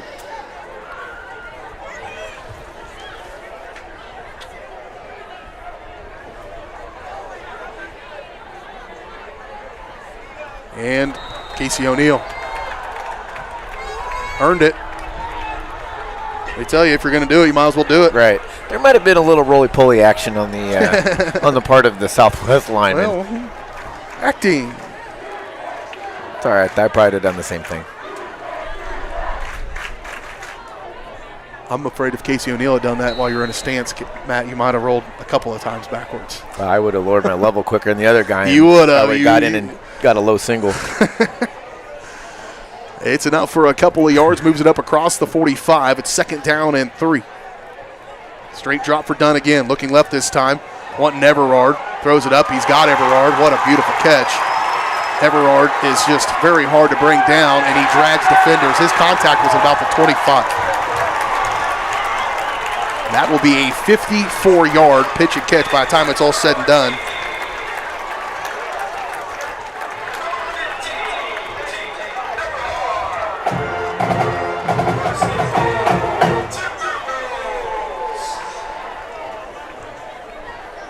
A 50. And Everard, man, he is so physical. He does not go down. Broncos are playing with much more physical cast of wide receivers here.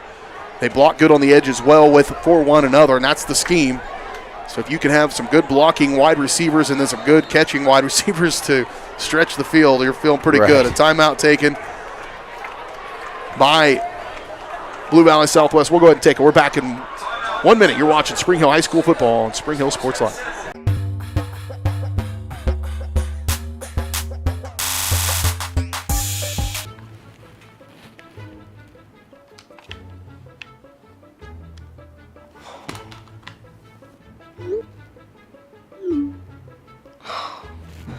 Stupid Go Brawley internet.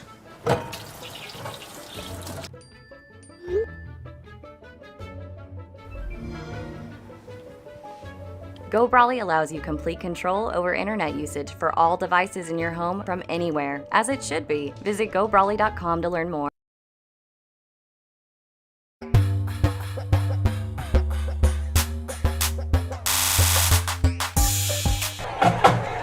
(28-7), 9:09 to play first half, but Blue Valley Southwest knocking on the door once again on a 54-yard pass and catch from quarterback Dylan Dunn to wide receiver Everard for them. Tyson, turn handoff, looking for the end zone. He's going to be just short, going to be down short of the goal line. Will Faulkner. He'll get not much, no gain on the play. Anderton with the tackle. Bring up second down and goal from the 1.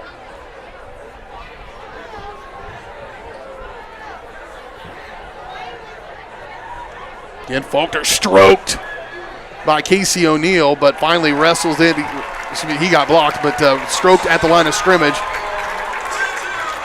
Not much you can do when they're inside the 1 yard line. It was a good play defensively, but when you only have to go a couple inches, it's tough to stop.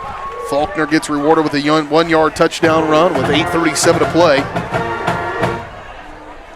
You know, that's a formation I like to see from the offense when they're on the goal line like that. When you're going out of the shotgun, I like seeing the pistol because your running back's got a head of steam, and that proved to work on that play. Snaps back, holds down, kick is on the way, and it's good on the kick by Flowers. 35-7, Broncos trail here. 8:36 to play in this first quarter. I will say I did not see this necessarily coming. I had not done a bunch of watching Blue Valley Southwest, just kind of looking at the numbers, and you see what the numbers were from Dylan Dunn and from Parks. And the Broncos are doing a decent job against Parks, but there's another one on the other side, and that's causing some problems with Everard. That's the problem. But you don't know when you look at those numbers whether or not it's fool's gold, whether that is just the offense that they're running is putting them in positions to pass that much, which it is. Right. But it's all of the above. They've got several hundred yards of passing already in this game, and 50 or 60 of those yards after contact. Right. And that's impressive. It is impressive. They're strong, physical, and we talked about in our keys of the game how physical the Broncos were in the back end, and they are. But these are different wide receivers right now. The Broncos have to find an answer. Keep up to date with everything we've got to offer at varsitysportslive.com. If you want to see upcoming broadcasts for the Broncos, varsitysportslive.com/Spring Hill. Plus, don't forget, mark your calendars next week. Stick around in town next week for the Spring Hill Fall Festival. Should be a lot of fun. I know those guys have been working really hard to put that together. Here's the kickoff from Fontoura. He's going to give it a returnable one for Valerie. Valerie, far side return, trying to find a little bit of some running room, and he does. He has down the sidelines. Clayton Valerie, good strong return for the Broncos, giving the student section something to cheer about.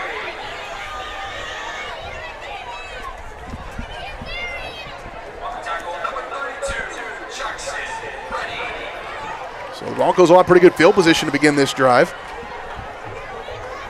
Got to take advantage of it here.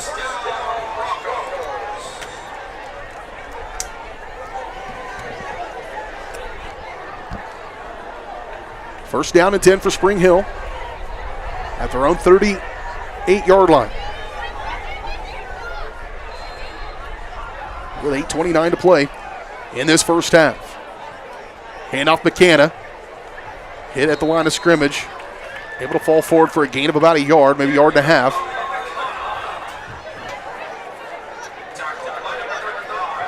They give him a yard and a half on it. We'll call it 2. Bring up second down and 8.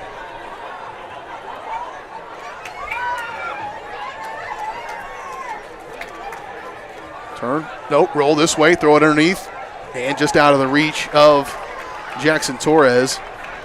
He's guarded in there by Austin Benish. Nope, Parker Lindman. Classic roster with multiple numbers on it. Parker Lindman, and they're long at those positions too. Lindman right there. I mean, I know Torres, big, long, lanky. They don't have their heights or weights on a roster either, but they're about the same height, and I know Torres, how tall he is. Right, he's a big kid. Straight drop, pressure coming right in the face of Beshore. He'll throw it up. Hit again. There it is, finally. Everybody saw that one. Good. I hoped so. That's the exact same thing that happened to Jackson Torres on the play that was intercepted, for what it's worth. And he got decked. And Cooper D'Albini got drilled in the back as that pass was intended. Beshore, nice on him to keep that alive with the pressure that was coming on his backside. He could have tried to ran that out of bounds, but because he tried to keep that play alive, they had the opportunity for that pass interference, which will give them the first down. Right. You know, something I've kind of noticed on the receiving corps for the Broncos, their routes aren't as crisp as they sometimes are, and maybe that's because of the coverage scheme that the Timberwolves are using, but they're rounding their routes a little bit, and that throws off Beshore's accuracy. That time it was the pressure coming at him from. It sure was. Jackson ready. Here's Beshore. What a pass down inside the bucket. I mean, let that one fly and dropped it in the bucket. Pass completed out there for Gabriel Elliott Thomas. 5'10", 175 of the senior. Has the Broncos knocking at the door. Great throw by Beshore. Stayed calm in the pocket. Let it rip. That pass interference, it was going to be third down and long. And now they're knocking the door. Handoff, McKenna. Cut back against the grain. Trying to move forward. He's going to pick up maybe a yard on the play. Timberwolves have a lineman down, it looks like. I didn't get where the ball was placed before that pass. So I don't have a distance on that. It's on the screen now. 46 plus, because it was beyond the sticks, was it? Started at the 38. 2 yards, 40, 15. I think it was the 45 is what I think it was. Because they moved a 15-yard penalty after the pass interference. It's going to be close to about a 40, 45-yard pass is what we're going to give for Gabriel Elliott Thomas. So I have a number to put down there. Dealing with an injury on the field. We'll go ahead and take a quick timeout. We're back in 30 seconds on Spring Hill Sports.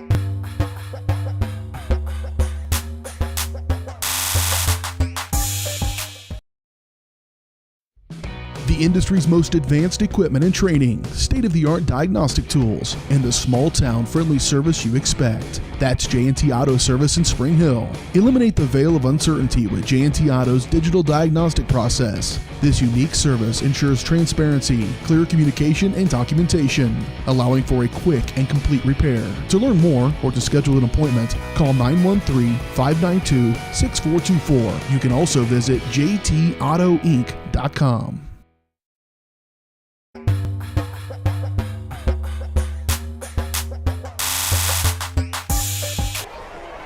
Second down and goal for the Broncos, just inside the 5-yard line, up to the 3.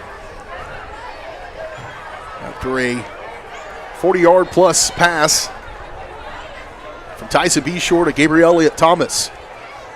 Handoff, McKenna, good cut at the line of scrimmage, into the end zone. Touchdown, his second of the game for Colton McKenna. From 3 yards out, the Broncos answer back. And that play was all set up by the deep ball thrown by Beshore. What's great about that play is the two really good defensive backs, so the same two guys for the Southwest that are their good receivers. So they went to their third D-back and exploited that, and that was a great call by Coach Feeback. 3-yard touchdown run by McKenna. Ryan Jackson on to kick the point after. It's up, and it is blocked. So it will stay 13-35. 7:36 to play in the first quarter. We're back in 30 seconds. You're watching Bronco football on Spring Hill Sports Live.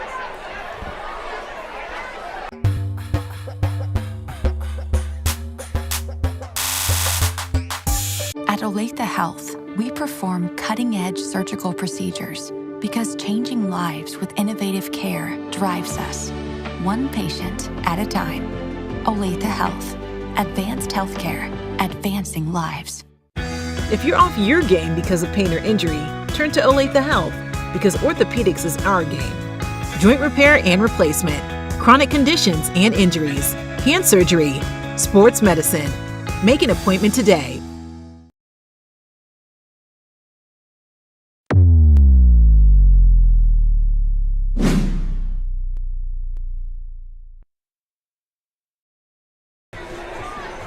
35-13, Broncos trailing, but Broncos are able to go 64 yards on 4 plays, capped off in a 3-yard touchdown run by Colton McKenna. Took just over a minute off the clock, just under a minute off the clock, rather. Bobbled at the 10, near side return. Cut back against the grain, that bobble slowed things down, and it's a heck of a run going the other direction. He'll be knocked out of bounds, ball's loose, and knocked out of bounds. It was a nice play by Hagan Whitcalf to knock that one loose, but the Broncos give up a big return to Blue Valley Southwest. They'll have excellent field position once again to begin this drive. And the run made by Blue Valley Southwest's A.J. Kiwu. So big return puts Blue Valley Southwest all the way down inside the 40-yard line at the 39. Third time they'll start a drive inside Bronco territory here in the first half with 7:21 yet to go in it. They back him up a little bit further, so I have the 39 and actually going to be the 42. Got to make a stop defensively. Broncos have not done that yet. Done. Throw it underneath. And boy, well behind, and had Lucas Golston been looking that direction. Right. He was looking at his guy, which that's what you want him to do. Sure. Especially that guy. As he was out there on Everard. Everard. A little miscommunication. Has been the factor. He's got some big plays that have set them up for touchdowns in this one. But an incomplete pass makes it 2nd down and 10. 2 running backs to either side of Dylan Dunn. Straight drop. Oh, he is stroked. Ball's in the air. I mean, Dylan Dunn flat got knocked down from Noah Anderton. Along with giving chase in there was Riley Frank, and it'll be a 3rd down and 10 for Blue Valley Southwest. They're still going. The Broncos are still playing. They are, and the defense the line fought through, gave good defensive pressure. Just got to keep going. 3rd down and 10. Get off the field when you can here. We'll see what they decide to do. They may be down in 4-down territory. It's maybe too far for a field goal and too short for a punt. Got to make the stop, though. Don't give them free 5, and they do.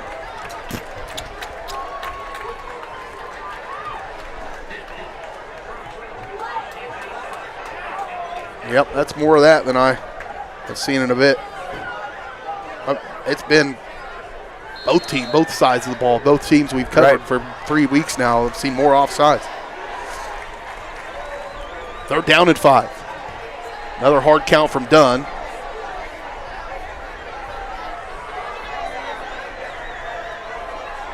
Straight drop, looking right the whole way. He'll get flushed. He'll have some running room.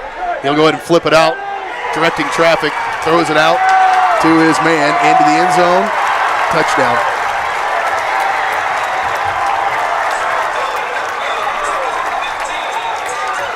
That's just a tough play. The quarterback made a super athletic play, pointing downfield, directed his receiver right where to go. You know, very Mahomes-esque on that one. A 37-yard rather, after the penalty. Touchdown, pitch and catch. That was Everard, by the way. Shocker. Point after attempt is good. 42-13, your score. Broncos watching a pretty good, playing against a pretty good team here tonight, Blue Valley Southwest. We'll see what they have in store when we return in 1 minute on Spring Hill Sports Live.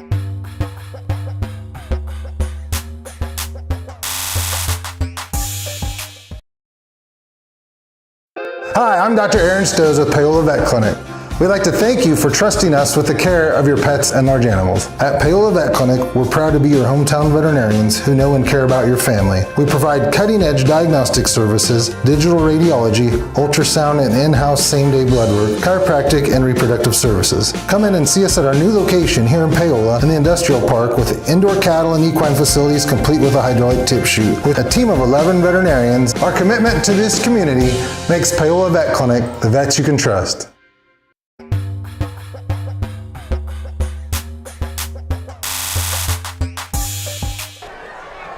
Broncos up against it here on the road at Blue Valley Southwest, 42-13, 7:01 to play. Last one capped off on a 37-yard touchdown catch by Tate Overard.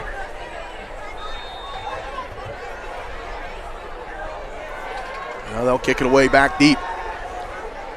This will drive Valerie into the end zone once again.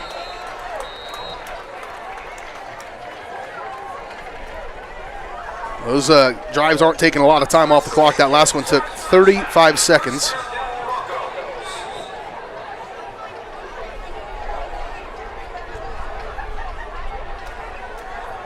Broncos did score on their last drive. They went down the field. A big play to Gabriel Elliott Thomas put them down, knocking at the door, and here they are back with the ball in their hands, trying to answer back. Well, they're trying to keep pace with a team that's scoring rapidly and often. So first down and 10 from their own 20-yard line. And not much there for Colton McCanna as his tackle is made. Number 10. The numbers on the jerseys are for the people watching. Ryan Specht.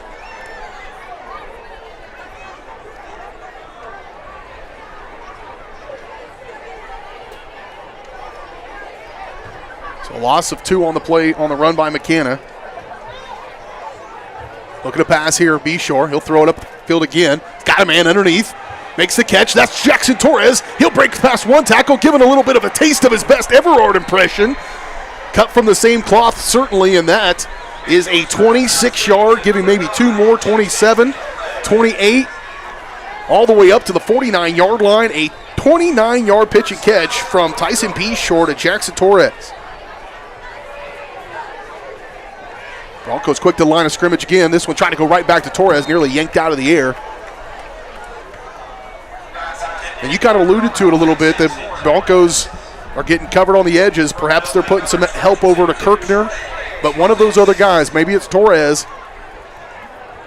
on the edge, but you got to find the guy who's not getting double covered and find his open spot. That's right. You know, you got to exploit where they're weak at. Straight drop again for Beshore. Broncos struggling to run. Beshore letting it fly. Throws that one up for Ryan Jackson, and scary throw. Scary throw. On the run, kind of put that arm up there. He can throw the ball on the run pretty effectively, but that one never really got his feet set and was also getting hit pretty quickly after that. So 3rd down and 10 now. No quarterback trying to make a play, trying to, change the tides of the game. Clock stopped at 6:03, 3rd down and 10. Straight drop, Beshore trying to double move. Screen pass over the middle. He's got McCanna, but it was well played. All over it was Blue Valley Southwest. And their linebacker, number 35, Gavin Grant. And it'll bring up a 4th down and 6 after a gain of just a couple on that screen pass. I like the concept of that play.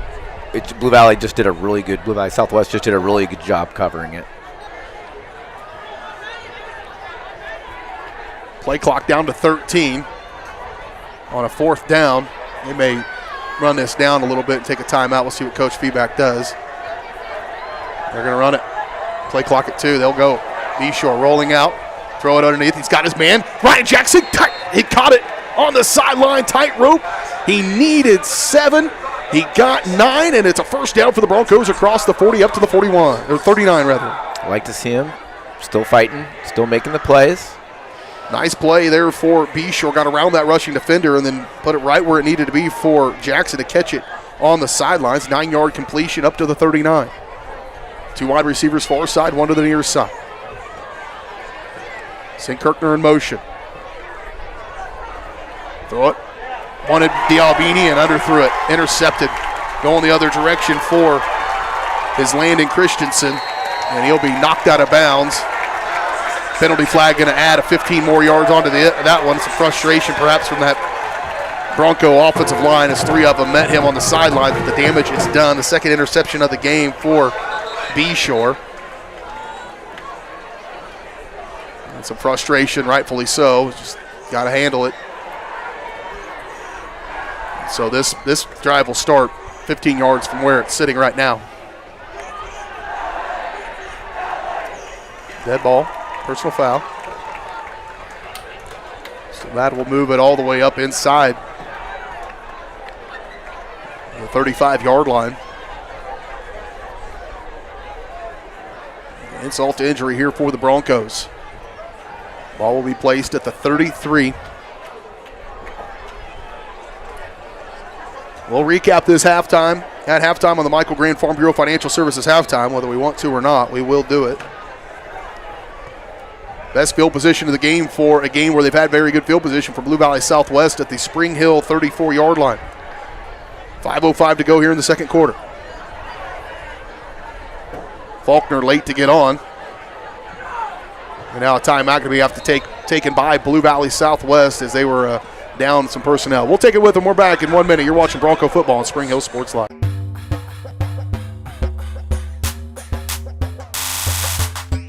Whether you're trying to make the most of the next harvest, navigating a changing business landscape, or planning for the next chapter in your life, the professionals at Prime Accounting Solutions are here to help. With 10 locations, Prime Accounting offers convenient, friendly accounting and tax services at a fair price. Payroll, bookkeeping, business planning, personal tax filing, and more. And now Prime is the place to go for insurance. Bronco fans can find us at 408 North Webster in Spring Hill or call 913-592-2050. To find a location near you, go to primeaccounting.net.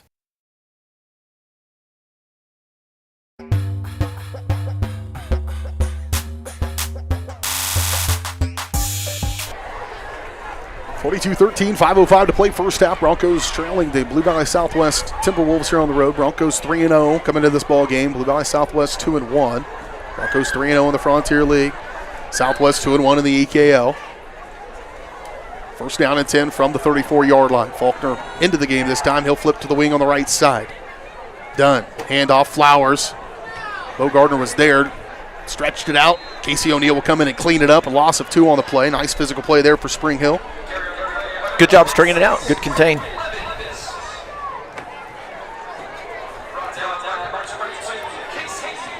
So a loss of 3 on the play.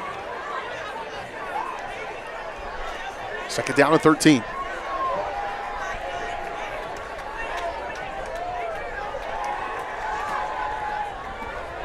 It's a pretty big hole, but the competitor in me can't help but think a stop and a score could make things a little bit different in that second half. Throw it low, caught. To Parks. Excuse me, that's Emmett Peters. I think regardless of the score, you just got to play football. You got to run your offense. You got to play your defense. You still got to beat the man in front of you. It doesn't matter if the score. It doesn't really matter. Even at the beginning of the game, if you focus on your fundamentals and your assignments, eventually winning's going to take care of yourself. And sometimes, sometimes you don't win. Sometimes you do. It's just you got to focus on the things you can control. Third down and 5. Done. Straight drop. Pressure in his face. Lets it fly a little earlier than he wanted to because of that pressure. Riley Frank, how about it, along with Bo Gardner. And they caused Dunn to throw that ball earlier than he wanted to and brings up a fourth down. They're kind of in no man's land. Again, I think they've got the kicker. They will bring him on. He's a running back, has been their primary running back as well, Max Flowers. He's their PAT kicker, so he's going to come on and attempt this one, which will be a 35-yard field goal from the near hash.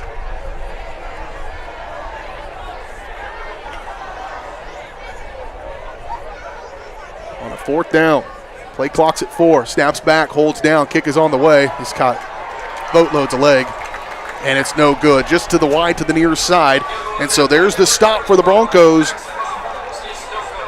Now the offense can come on and try to get one more touchdown on here, try to make this get halfway. Right. You're still only down by 3 scores that way. You were down by 3 scores in the first quarter. Sure. So if you can get one more on the board, you can feel like you kind of didn't go the way you wanted it, but you held serve anyways in the second quarter, and then you can start digging yourself out of that hole in the third quarter. But the Broncos have put together some things offensively, and that was their best opportunity, and good job defensively after giving up a big play.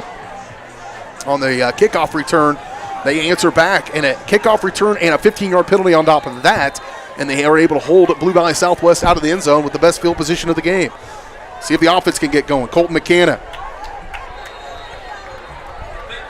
And Bronco offensive line continue to struggle up front with a couple of those guys.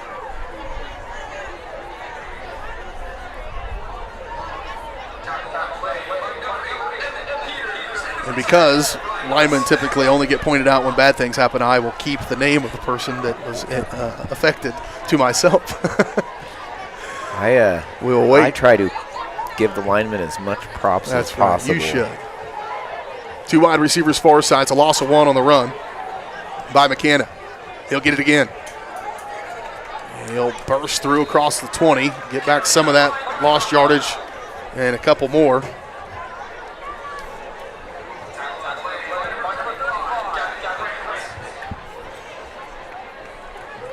You know, the Southwest line's not huge. They've got some height. Their nose guard there's a big kid, but so a 3rd down and 6. Broncos have been able to throw the ball a little bit. They'll throw it here on 3rd down. Over the top for Ryan Jackson, but again, well played. And that defensive back that's long, that Parker Lindman, puts his hand in it again.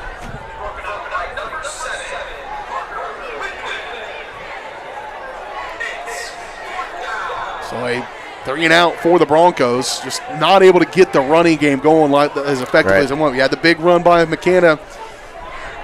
Other than that, it's been a lot of where every yard they've gained has been a Herculean effort. So Carson Royal will punt this one away. Parks stands just beyond his own 40-yard line.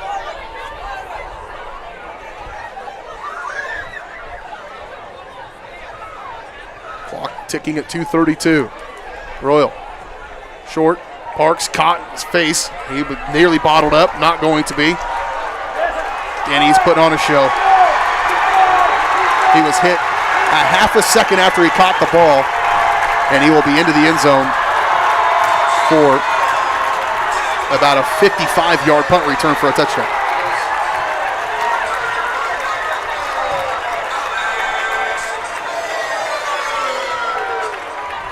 Well, you can see the electrifying nature of that dude.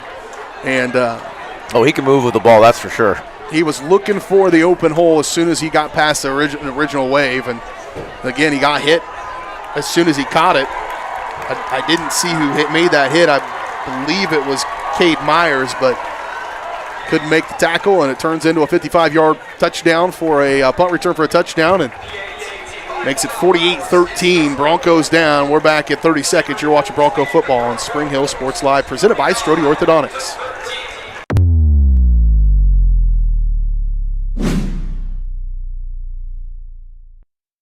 A great collision on the field? Awesome. An awesome collision on the road? Not so great. If that bad play does come your way, take your car to Shoemaker Collision and Paint Center. As Kansas City's premier auto collision repair center, they work on all makes and models, even RV, marine, aviation, motorcycles, and more. Shoemaker Collision offers free estimates and loaners, plus they will work with all insurance companies. Get your ride back in the game. Learn more at shoemakercollision.com or call 913-592-0095.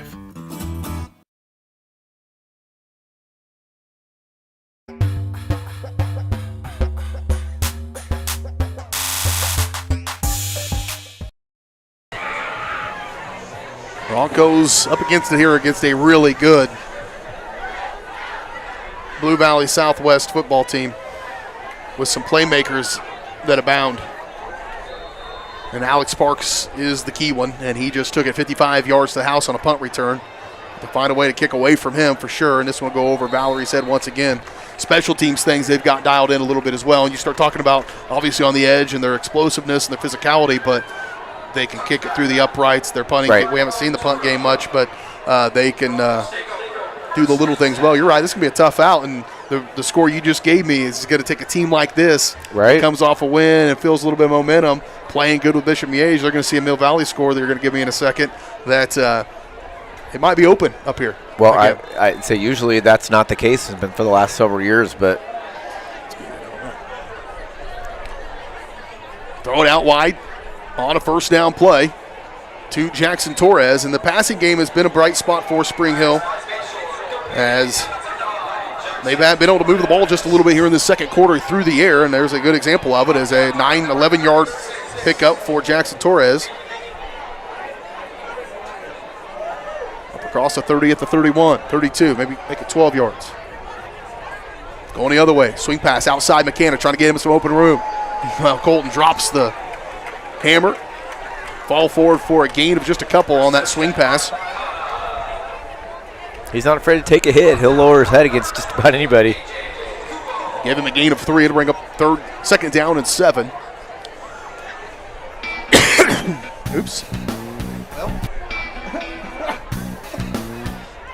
Get some background music. Well, I wanted a cough button. I hit some music button, and nice kill! Nearly a nice catch by Corey Kirkner.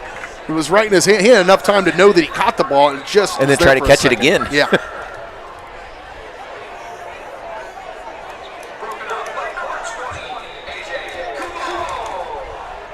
So sorry to the viewers for the cough in your ear, but that was the plan. Push the wrong button. That's okay. So incomplete to Kirkner. Brings up a third down and 7. Up on the 92nd mark of this first half. Michael Grand, Farm Bureau Financial Services halftime show coming your way in just a moment. 2 wide receivers to the far side. Beshore looking that way. Now Flush steps up, flips it out. Last minute idea to Dialbini, and if he's able to make that connection, Dialbini might be able to turn it upfield just a little late to that decision, and incomplete in a punting situation. Beshore's doing a pretty good job of it. He doesn't have a whole lot to work with right now. The back end of Southwest is really clamping him down. So another punting opportunity here for Carson Royal.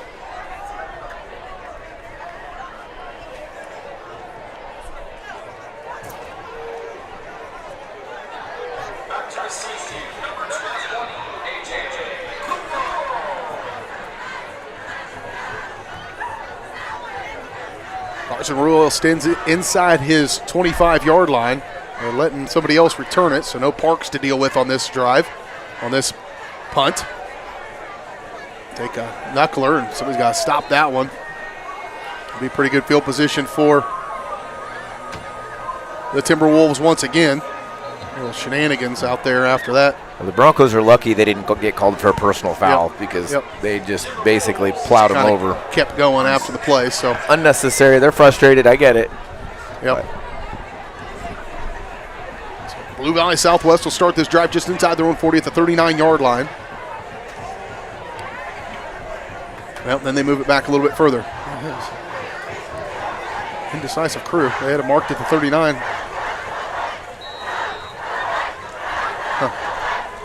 So they will start their own 37. 120. Broncos want to just get out of here without them adding any more points on. Late to get in there is Carson Royal.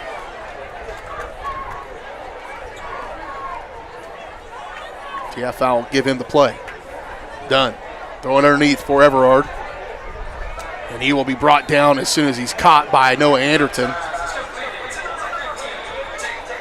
One of the better tackles we've had on him this evening. It is. Everard has made a lot of his hay today after contact. Done again, throw up underneath. Bo Gardner was chasing down that one. If he was maybe a stride ahead, he might be going the other way, the big fella. I don't think he was looking for it all, but they're able to get it up there in a first down. 100% he wasn't. He was just trying to run to make a play and didn't have his eye on the ball. Pass completed to number 9 for the Timberwolves, Gage Igis.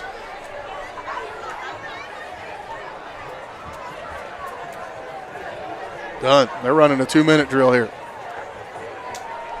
There's Igis again on the far side.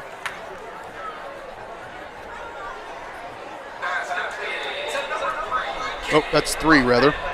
Caden Huffman. Well, guess what? 3s look like 9s. They're going to run that last play and run the clock out. Broncos some work to do at halftime. Try to find an answer for this explosive Blue Valley Southwest team. We'll talk about it on the Michael Grand Farm Bureau Financial Services halftime show in a moment. We'll recap this one, walk you around the area as well, get you some scores from across our network as well as in the immediate area. All that and more still to come here on the Michael Grand Farm Bureau Financial Services halftime show. 49-13 at the break. We're back in 2 minutes. You're watching Spring Hill Sports Live.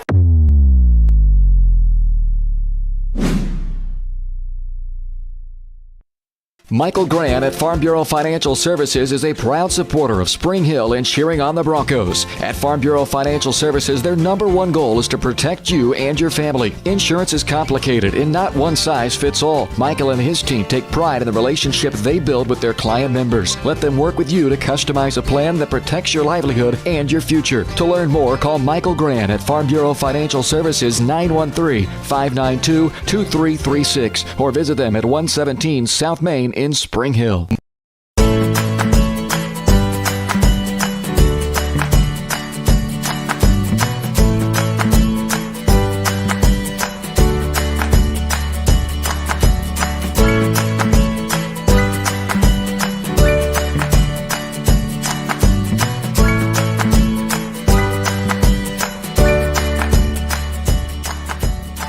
First Option Bank Community Banking at its best.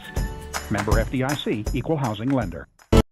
For more than 20 years, Gherkin Rental has been the place to go to get the job done in eastern Kansas and western Missouri. With a huge selection of quality equipment, from roll-offs to trailers, telehandlers to generators, power washers to popcorn makers. Experienced equipment professionals and clean, well-maintained tools to help you get the job done right the first time. Gherkin Rental. Stop by any of their 13 locations across the KC Metro or call 855-GHERKINS. That's 855-437-5367.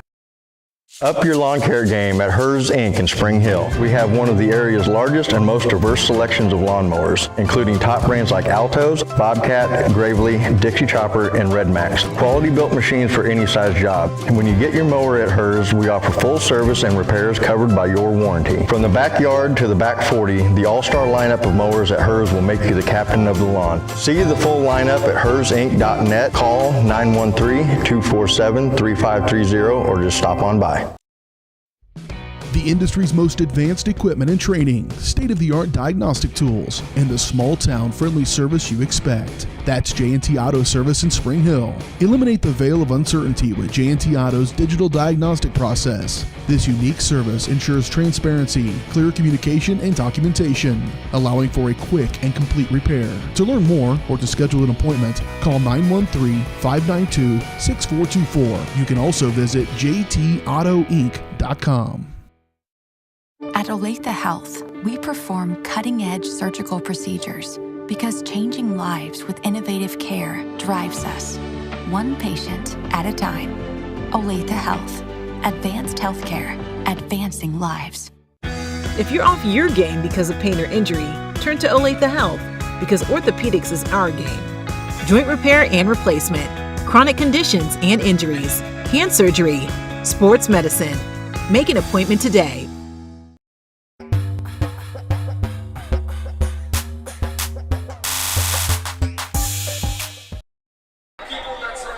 Back out here on the Michael Grant Farm Bureau Financial Services halftime show. Looks like we've got some homecoming festivities going on, so it could be a little bit of an extended halftime show here at Blue Valley Southwest. It's a little salt in the wounds after the first half the Broncos have just endured. Look over at that score. 49-13 is your score here at halftime. The Broncos trailing the Blue Valley Southwest Timberwolves by that score. Let's go through our scoring totals. Here's how we got to where we are. Broncos won the toss, elected to defer to the second half, and Blue Valley Southwest would take their opening drive down the field, 63 yards, capped off on a 19-yard catch from Dylan Dunn to Emmett Flowers.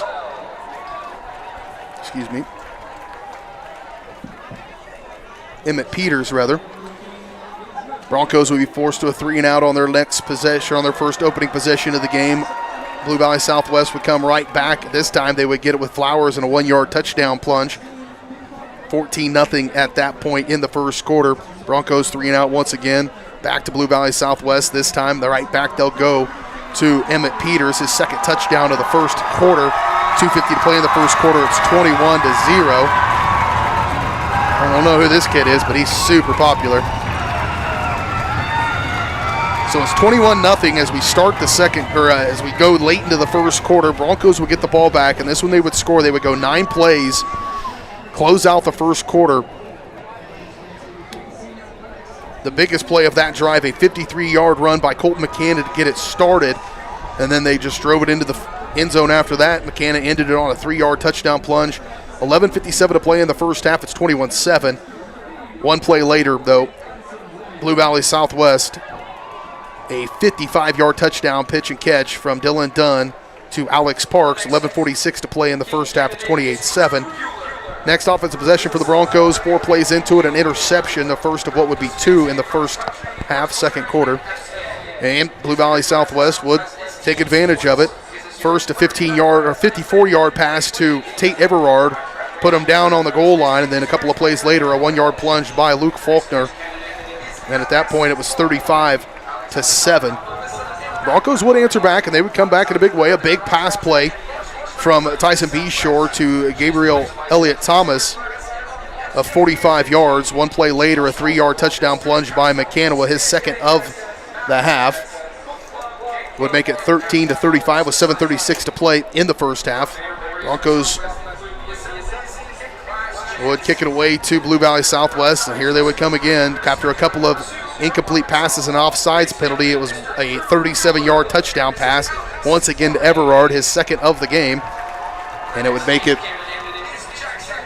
42-13 at that point. Broncos would come back, an interception 5 plays into it. That would give the ball back to Blue Valley Southwest. Broncos would get their first stop of the game defensively after forcing a field goal attempt of 35 yards by the field goal kicker, Max Flowers. Broncos get it back, but have to punt 3 plays later, and on that punt, a 55-yard punt return for a touchdown by Alex Parks makes it 49-13. Broncos run out the rest of the clock, and that's how we are at halftime. We're at halftime of the Michael Grand Farm Bureau Financial Services halftime show. We'll take a quick break. We'll come back and talk more about this first half with Matt. We'll look around the area as well. All that and more still to come here on the Michael Grand Farm Bureau Financial Services halftime show on Spring Hill Sports Live. Are you looking for a trusted heating and air conditioning contractor? Look no further than Comfort Designs. Comfort Designs Heating and Air has 100% NATE certified technicians who are friendly, knowledgeable, and ready to help. They'll care for your home and complete the job with speed and precision. Locally owned and operated for more than 20 years, Comfort Designs Heating and Air Conditioning. See all they have to offer at comfortdesigns.net or schedule your appointment at 913-592-4453.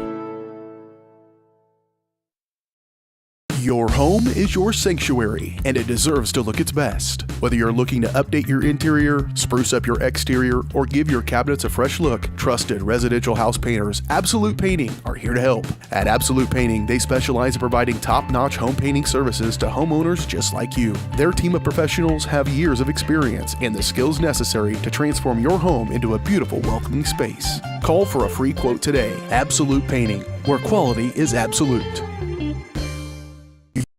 For more than 20 years, Gherkin Rental has been the place to go to get the job done in eastern Kansas and western Missouri. With a huge selection of quality equipment, from roll-offs to trailers, telehandlers to generators, power washers to popcorn makers. Experienced equipment professionals and clean, well-maintained tools to help you get the job done right the first time. Gherkin Rental. Stop by any of their 13 locations across the KC Metro or call 855-GHERKINS. That's 855-437-5367. At Olathe Health, we perform cutting-edge surgical procedures because changing lives with innovative care drives us, one patient at a time. Olathe Health. Advanced healthcare. Advancing lives. If you're off your game because of pain or injury, turn to Olathe Health, because orthopedics is our game. Joint repair and replacement, chronic conditions and injuries, hand surgery, sports medicine. Make an appointment today. Hi, I'm Dr. Aaron Stos with Paola Vet Clinic. We'd like to thank you for trusting us with the care of your pets and large animals. At Paola Vet Clinic, we're proud to be your hometown veterinarians who know and care about your family. We provide cutting-edge diagnostic services, digital radiology, ultrasound, and in-house same-day blood work, chiropractic, and reproductive services. Come in and see us at our new location here in Paola in the Industrial Park with indoor cattle and equine facilities complete with a hydraulic tip chute. With a team of 11 veterinarians, our commitment to this community makes Paola Vet Clinic the vets you can trust.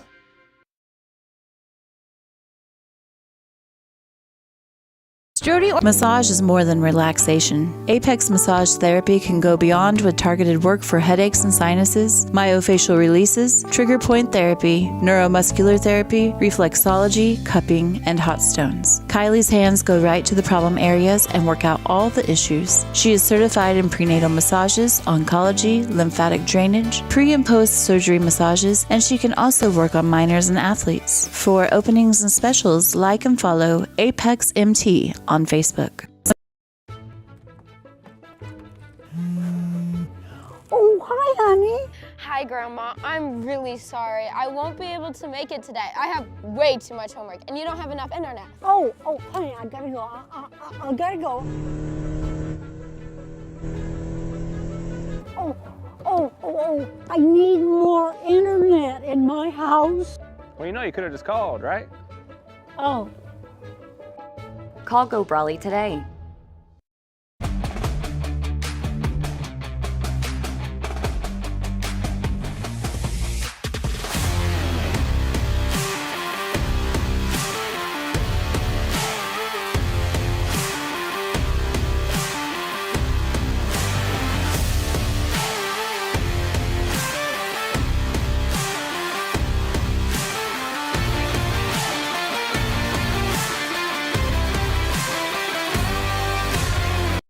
Strody Orthodontics is creating beautiful, healthy smiles. Dr. Claire Strody and her staff have decades of combined experience, offering clear and metal Damon smile braces and Invisalign clear aligners for teens and adults. Dr. Strody tailors your treatment to meet your specific needs with 3 convenient locations in Olathe, Overland Park, and Spring Hill. Strody Orthodontics is ready to give you the beautiful smile you've always wanted. Call for your free no-obligation consultation, 913-491-3400, or visit StrodyOrtho.com.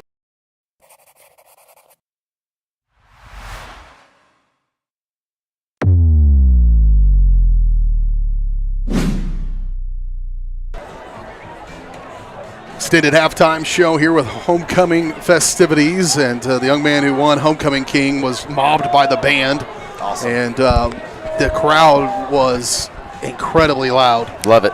When he won, I was walking through the crowd. Oh, so gosh. I walked out of the bathroom, and they got really loud when he won, and I was like, man, that's crazy. So I'm walking through the crowd when they're getting ready to do the Homecoming Queen, so I've kind of plugged my ears because I was like, it was going to be loud. Not as much enthusiasm, which is a little odd. And but that kid, be that kid. Whoever that kid is, be that kid, because he's super. They were super excited for him. That's for sure. And he's out there getting awesome. Recognized as we speak. We're in the midst of this one, though, and it has been anything but celebrations today for the Broncos. 49-13 here at the halftime break, as we still got a little bit of time left to go here in the Michael Grand Farm Bureau Financial Services halftime show. The Broncos and the Timberwolves, and Matt, we were just talking here off trying to come up with some good take on the particular ball game here, and we've just come to the conclusion that Blue Valley Southwest is a pretty good football team. They're a very good football team, and the teams they've played, and just watching them last year. I mean, those of you who watched the game last year, our homecoming, we played Blue Valley Southwest, and it wasn't a pretty game, and they had a lot of players coming back. So, this is where we aspire to start being. We need to be this team that is able to reload like this, and it's going to take time. It's not going to happen overnight, and Southwest has a good program, and they've been building it. They've been open for 13 years, and they've taken their lumps. Last year they went into districts with a losing record, and they rolled DeSoto, who controlled the game against us the week before, and then they got beat by Mill Valley, who went on to win the state championship. But this year, look out. Yeah, they're going to be tough to beat. They're going to be tough to plan for in the way they play, to have those kind of athletes out on the edge and be able to throw the ball and wing. And then you've got a good quarterback in Dylan Dunn that understands this scheme for sure, how it works into it. And that's probably the other thing I would say is I've noticed here is those guys, senior quarterbacks, senior wide receivers, they've played catch a lot together, and they're on time, and some of those passes have been right in just the exact spot. You saw that one in the end zone that was right along the sideline. You mentioned it at the time that it was put where the only place he could catch it, and that was a good play. Tyson Beshore may have the best throw of the game, but Dylan Dunn has put together several of them here in this first half. 49-13 here at the break. The Broncos trailing the Blue Valley Southwest Timberwolves, and we'll go to see where we're going to be at next week with the Broncos as Spring Hill continues this. We're in week number 4 of the high school football season. We are going to go all the way to 10 weeks of it. Broncos next week on the road. We get to go back home and host the Lewisburg Wildcats. Excuse me, I'm on the wrong one. Ottawa? Back home and host Ottawa. We do have some volleyball next week in a duel. That's what I was looking at on Thursday with the Lewisburg Wildcats. We'll have that for you 6:30 first serve. And then on Friday, back with some football as the Broncos host Ottawa. Ottawa was giving Eudora a bit of a fit there at halftime. They're actually winning right now 7-0, 10-7, which is a surprise. And messaged some friends over at Eudora, and they said there's been a ton of penalties. And I think the hard game last weekend, we banged them up pretty good. And Eudora's in a dogfight with Ottawa, which is definitely a surprise. Yeah. So Ottawa coming in next week. Our pregame coverage will start at 6:30. Kickoff at 7 o'clock in that one as well. We'll take one final timeout. We'll come back. We'll be ready for second half action here from Anthem Stadium, just off Antioch and 167th Street, as the Broncos get ready to come out of the locker room to try to climb their way back into this one. They've got a hill to climb. 49-13 at the break. Second half coming up next on your home for Spring Hill High School Athletics, Spring Hill Sports Live.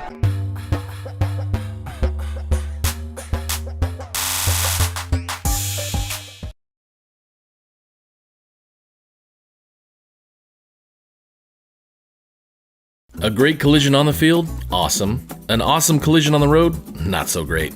If that bad play does come your way, take your car to Shoemaker Collision and Paint Center.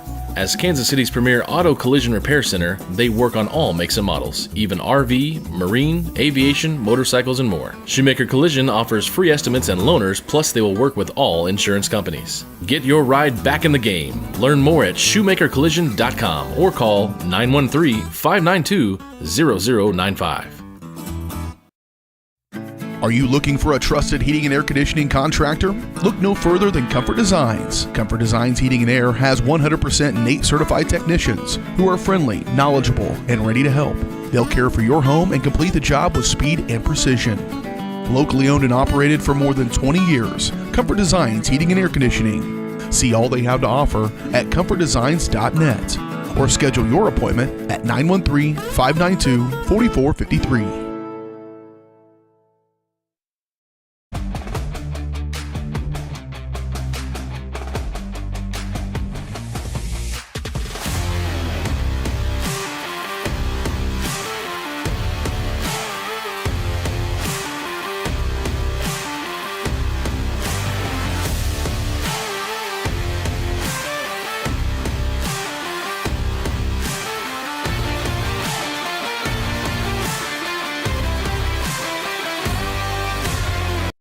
Strode Orthodontics is creating beautiful, healthy smiles. Dr. Claire Strode and her staff have decades of combined experience, offering clear and metal Damon smile braces and Invisalign clear aligners for teens and adults. Dr. Strode tailors your treatment to meet your specific needs with 3 convenient locations in Olathe, Overland Park, and Spring Hill. Strode Orthodontics is ready to give you the beautiful smile you've always wanted. Call for your free no-obligation consultation, 913-491-3400, or visit StrodeOrtho.com.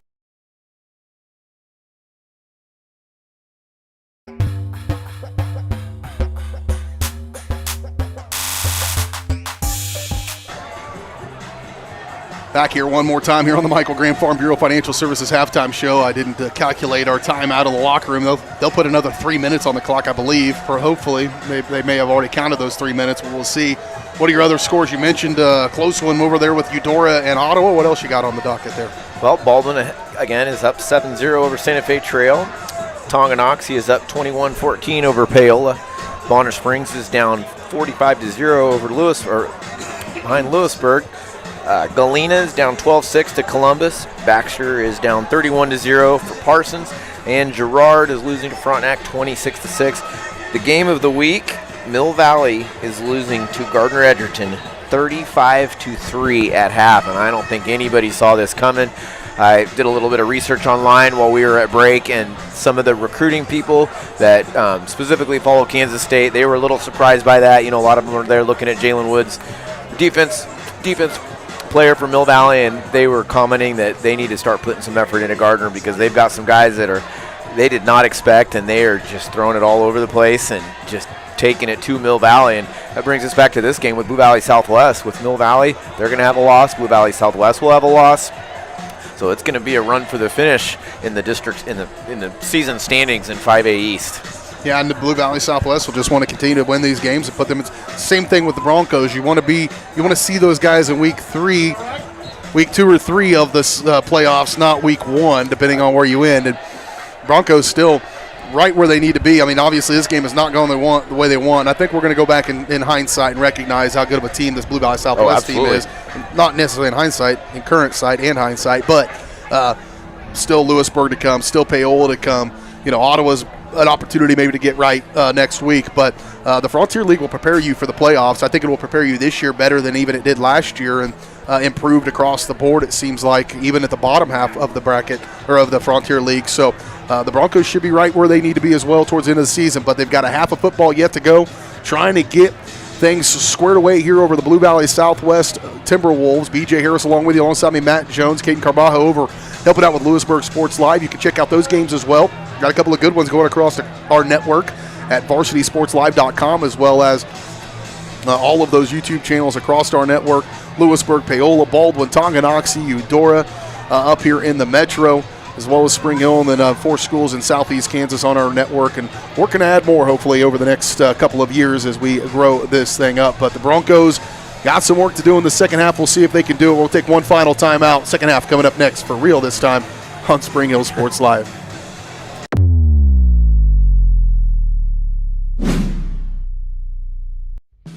Spring Hill's hometown shop is J&T Auto Service. As a full-service repair shop, J&T Auto Service works on all makes and models. Diesels, Europeans, they do it all. From combines to Corvettes. Visit J&T Auto Service for oil changes, tires, brakes, alignments, electrical diagnostics, and so much more. Small town, friendly service with high-tech tools and training. Schedule your service at J&T Auto Service. Call 913-592-6424. You can also visit jtautoinc.com.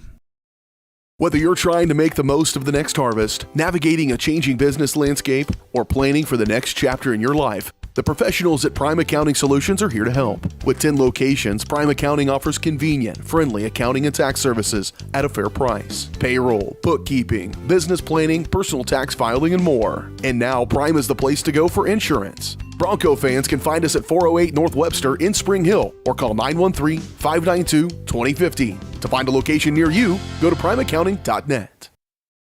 Hello, I'm Dr. Alyssa O'Connor, and I would like to welcome you to Sozo Chiropractic. So many people only seek out a chiropractor when they are in pain, but ongoing wellness care helps you deal with stress and be healthier. At Sozo Chiropractic, the focus is on holistic wellness for any age. I am Webster certified for prenatal care, pediatric trained, as well as a family chiropractor. We also offer acupuncture and sauna services. Sozo is a Greek word that means to heal, to make well, and to restore health. And that is our goal for each one of our patients who walks through the door.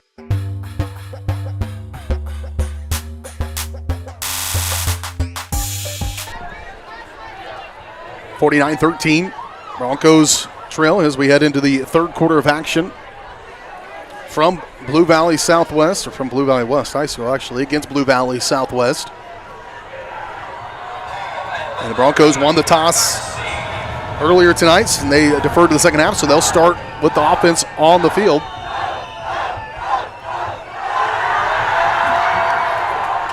You could see how my little mind was working when I was trying to come up with concoctions where the Broncos were going to come back. If they got it to within 21, they'd have the ball here and a chance, but instead they're down a little bit deeper than that, and return by Valerie, getting an opportunity to return one. Hasn't had that very often, and up to the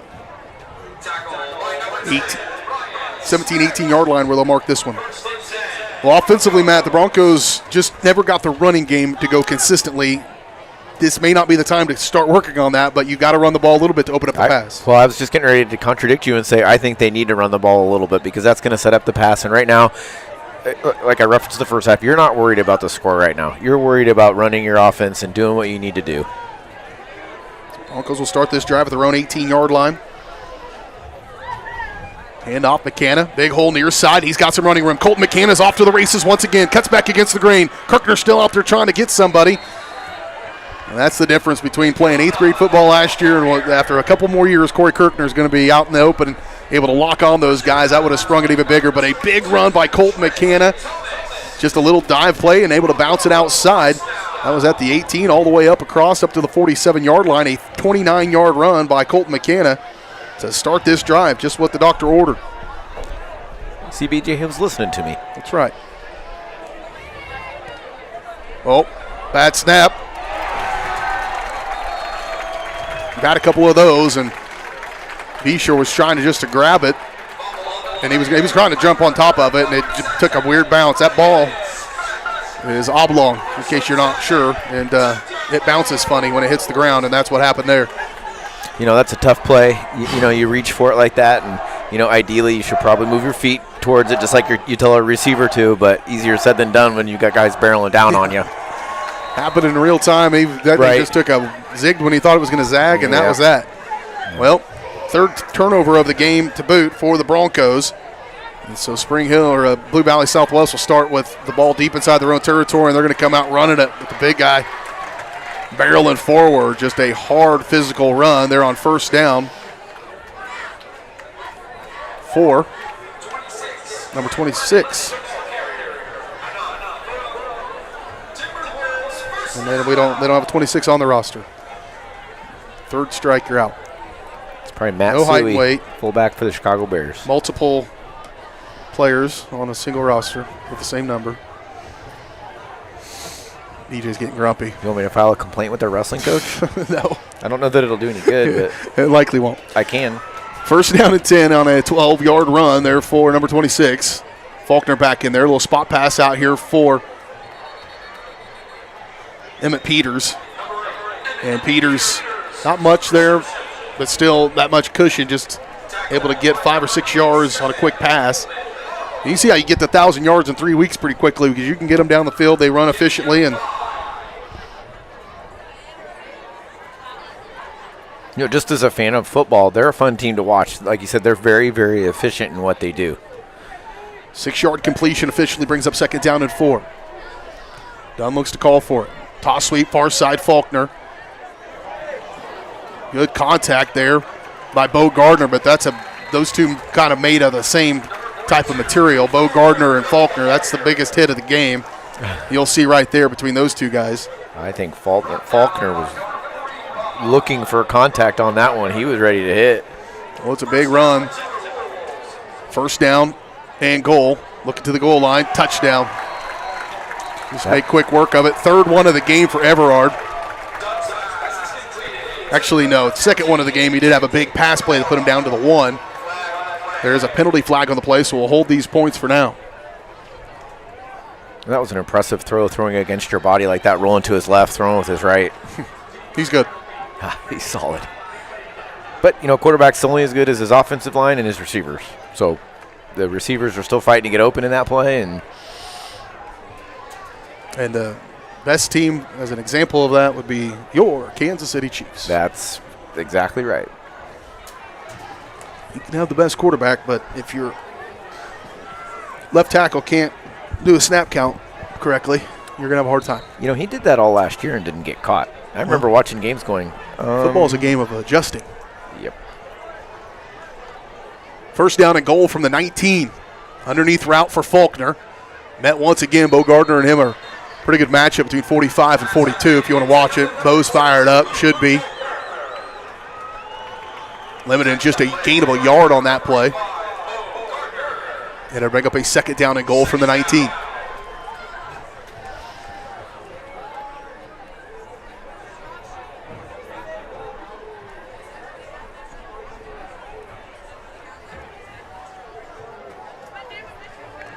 Dunn, double move.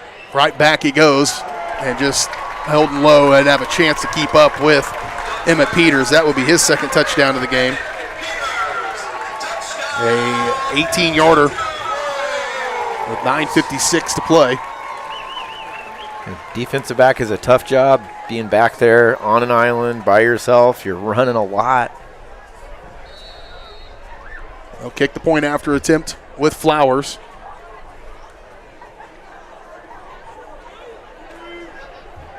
Snaps back, holds down, kick is on its way. And it's good. 56-13 your score. Broncos up against it tonight. We're back in 30 seconds. You're watching Bronco football on Spring Hill Sports Live. Presented by Strode Orthodontics.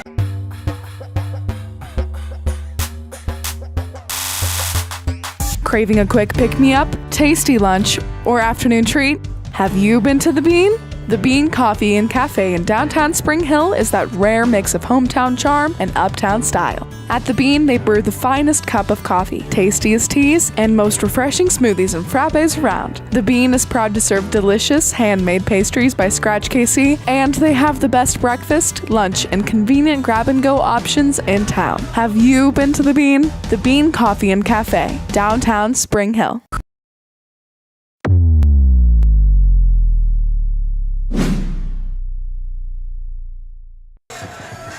56-13, 9:56 to play in this third quarter.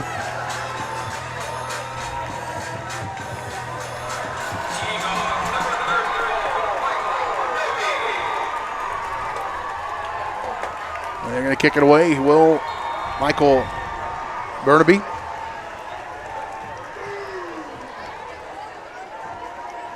Valerie will get a chance to return this one from the 1. Near side return. Well played there by Blue Valley Southwest. Good return, though, by Valerie up across the 20, up to the 21-yard line. That's where Spring Hill will start. Well, Spring Hill had a good run by McKenna of 29 yards, and then the very next play fumbled on their last possession. Just got to clean that up. Try to execute your offense.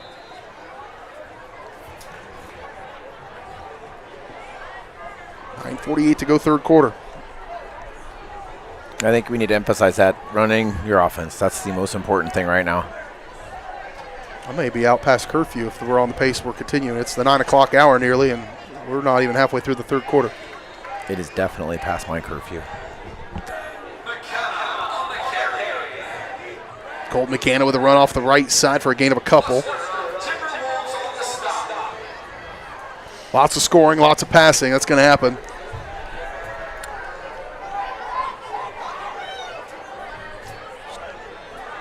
A gain of 2 officially. The Albini will flip to the near side. Everybody flips to the near side. Patrick Stumpf in the ball game to his right of B shore. McKenna behind him. Gabriel Elliott Thomas, the wide out to the near side. Now the Albini flipping to the other side. Play clock at 5. Play action. Roll it. Flip it out. One D. Albini. First catch of the game. Get ahead of steam going for 84, and he'll be upended across the 25 up near the 29-yard line. Completion of 6 yards. And we're going to third down and about 3.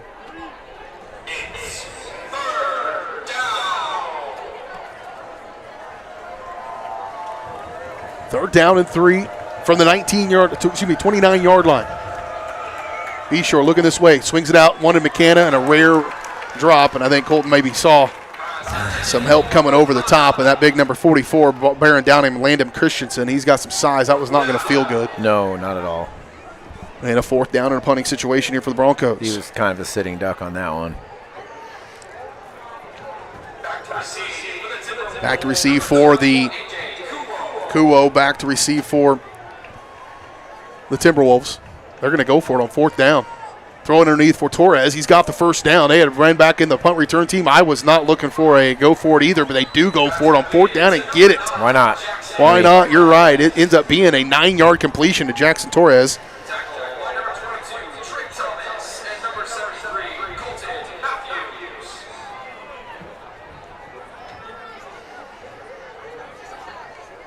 Nine-yard completion to Torres keeps this drive alive for the Broncos. He'll flip it out, this time intended once again for Torres, and it's going to fall incomplete.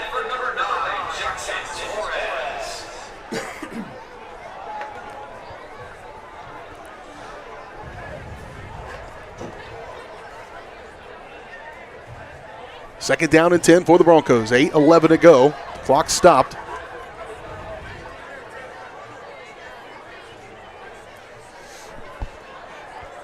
McKenna, near side, across the 40. And then brought down around the 42-yard line. It'll be a gain of 3 on second down and 10.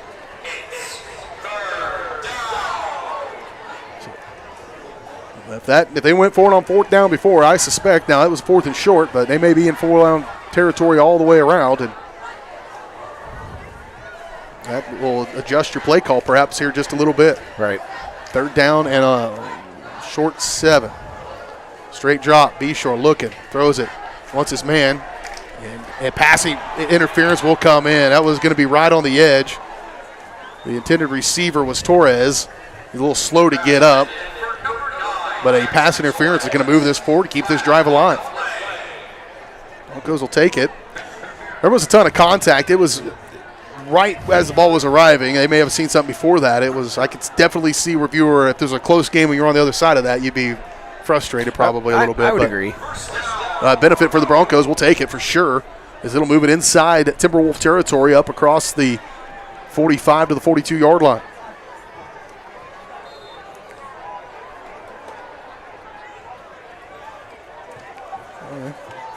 Just keep track.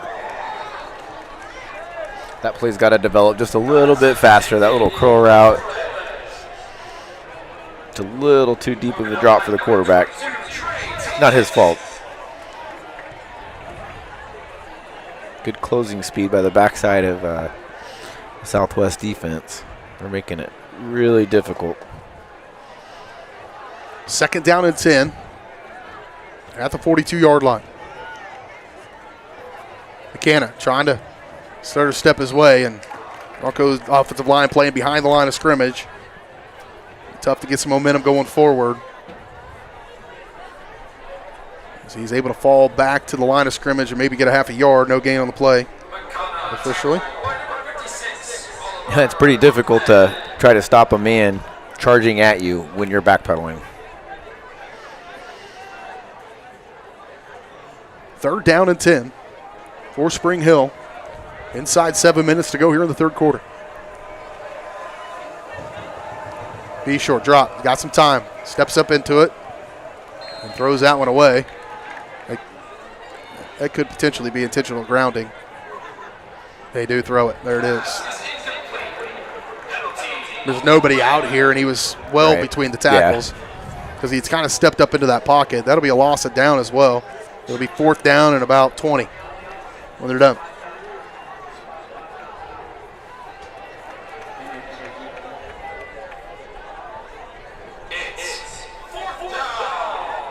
They've set this down. It'll be 4th down and 20.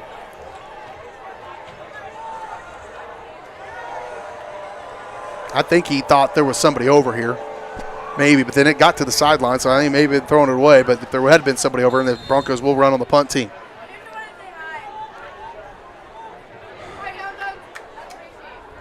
I think they'd be well served to try to punt this one towards the sidelines. Let it go out of bounds. You can do that on a punt. Kuo back to return it. Good one from Royal, hanging up there. Kuo's going to return it. That'll take a bounce for the Broncos, and it'll be inside the 20-yard line. Well executed by Carson Royal. About a 30-yard punt.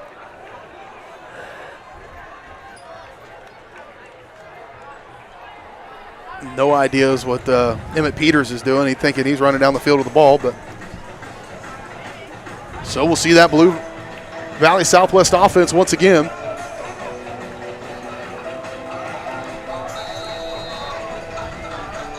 They will come out with a full starting 11 on the field. At least their key players done at running back. Parks the wide receiver to the near side. Faulkner will go in motion. Run off near side. Hard run up near the 25-yard line. On the carry. Quinn Lemons. Is 24 on this roster. Quinn Lemons. I love it. It's a good one. Somebody put together the actual fun names of all the college football players, like a starting, and there's some crazy ones out there in the world. Not that one is, but I just like the way it sounds. Good hit right there again. Well, if it's fun to say, it makes our job a whole lot more fun.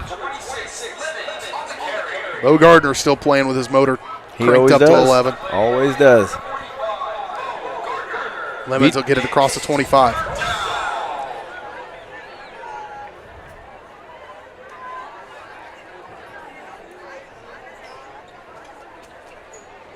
Third down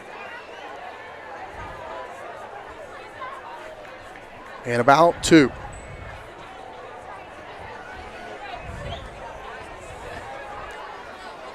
Dunn rolling to his right, looking downfield. Throwing deep for Parks. He got behind the line, the defense, and he is going to take it to the house. A 74-yard pitch and catch. Alex Parks has been quiet, but you knew he was going to get one. He got a punt return earlier, and this is a 74-yard touchdown pass and catch from Dylan Dunn to Alex Parks.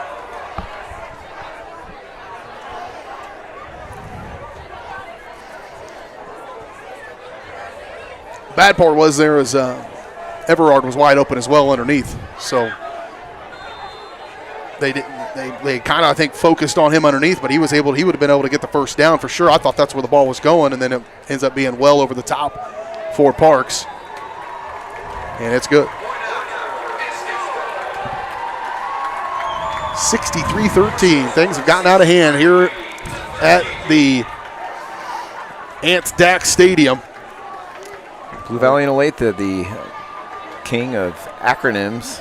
Yeah, 63-13. Things have gotten out of hand here for the Broncos. 5:04 to play in this third quarter. We're back at 30 seconds. You're watching Bronco football.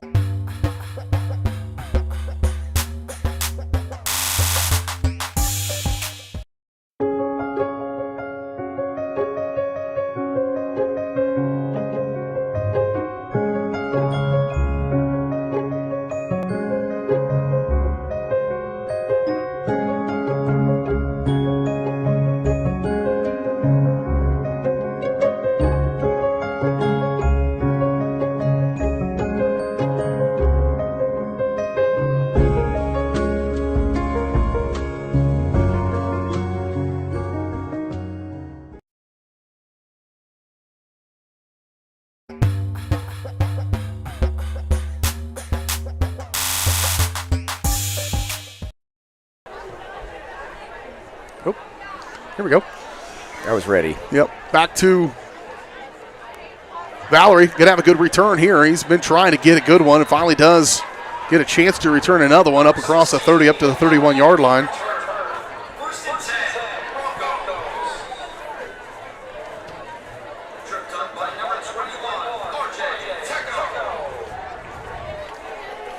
You know, BJ, we were just talking about the Gardner-Mill Valley game, how big Gardner's up, and head coach Jesse Owen, and I think he's got a couple fellow Pitt Staters on his staff, so that's kind of neat following those guys, a couple former Pitt State players. Yeah, J.O. was a senior when I was a freshman at Pittsburgh State, and he just had a persona about him. He is hard-nosed, he's a good dude, and he's going to outwork just about everybody. Across the 40, it's got a big run there for McKenna on first down.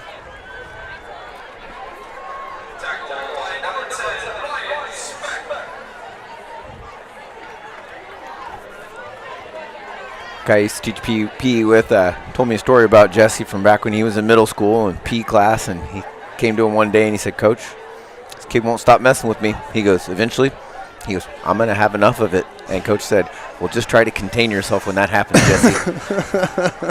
that sums it up right there. Play action pass, throw a screen underneath for Stump. Trying to get a block out there on the edge. Stump going to keep his legs going forward. He'll fall forward to near the midfield marker. Good effort there by Patrick Stump. And he'll have a gain of about 9 on first down at 10.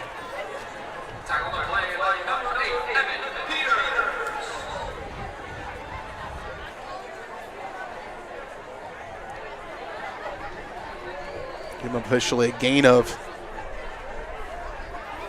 8 for Stump. That was a good hard run. Kept his legs turning. Good jump cut there for McKenna. He'll get the first down and still some more. Running with guys on top of him. Colt McKenna, that is a run of 15 yards. You know, it will be no consolation to him at all after having to look at this scoreboard, I'm sure. But he'll be over 100 yards rushing likely in this game, in one that has been hard to get a couple of yards. Right. 2 wide receivers far side, running backs to either side of Tyson Beshore. Pass. Ryan Jackson with the 10-yard completion, just shy of the 25-yard line. They give him 9.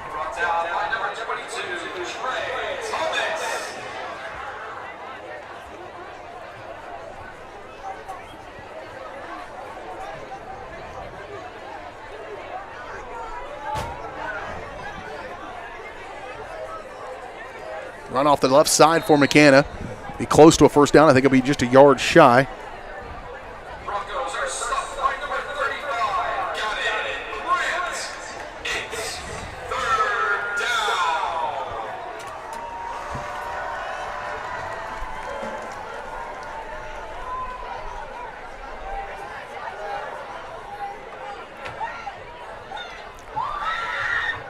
Trying to keep this drive alive for the Broncos. Keep that clock ticking anyway. It's 2 wide receivers far side. Turn handoff. Patrick Stump, he's going to put a hand to the back of a defender. He's got the first down. He needed to get up to the 25-yard line, and he did. Behind that Bronco O-line.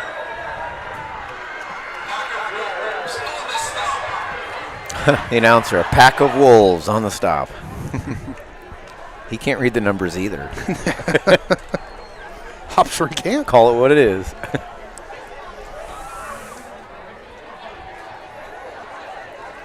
McKenna near side. Another great cut across the 20 up inside the 20-yard line. It'll be a gain of 9.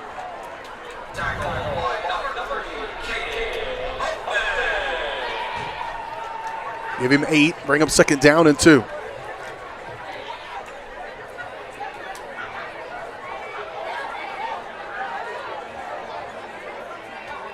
Broncos started this drive. Their own 30. Here's Patrick Stump again. Penalty flag going to come in there. Stump running hard. This is likely going to be a holding penalty, though, where the flag sits. We'll see. It's right at the line of scrimmage, just a yard ahead of it. Holding against the Broncos.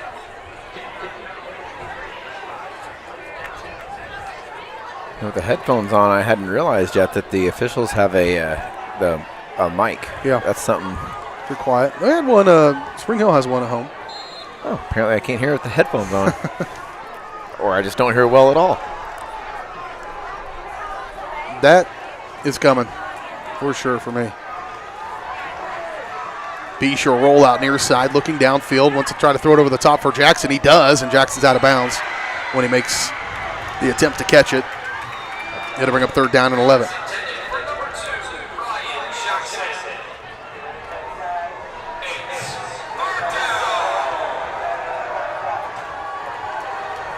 So 3rd down and 11 for the Broncos.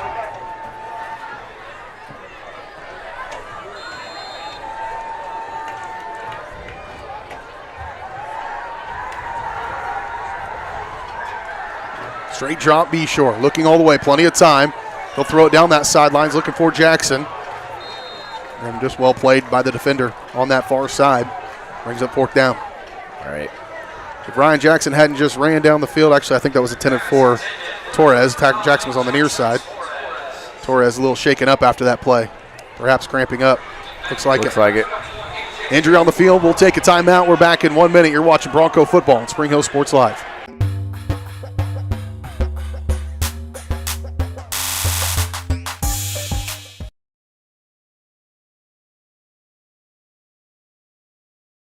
Your home is your sanctuary, and it deserves to look its best. Whether you're looking to update your interior, spruce up your exterior, or give your cabinets a fresh look, trusted residential house painters Absolute Painting are here to help. At Absolute Painting, they specialize in providing top-notch home painting services to homeowners just like you. Their team of professionals have years of experience and the skills necessary to transform your home into a beautiful, welcoming space. Call for a free quote today. Absolute Painting, where quality is absolute.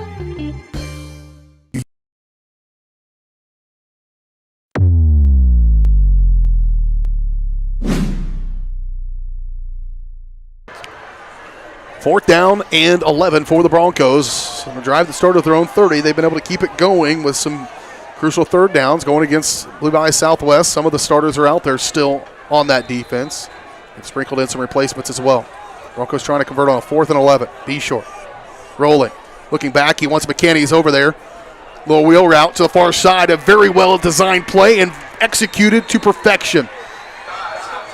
A 20-yard completion to Colton McCann on a little wheel route on the backside. All the action came to the near side. He was the lone guy out there. Defender was coming, but not there in time, and the Broncos are knocking on the door on a 4th down and 11. I really like that play call. It's a great throw by Beshore, and that's an easy route for McCann to run. Definitely caught the Timberwolves off guard. 1st and goal at the 5. McCann looking for the goal line for the pylon. Just out shy. They just get him out of the end zone, out there 1 yard shy. Feed the beast again. He's earned it.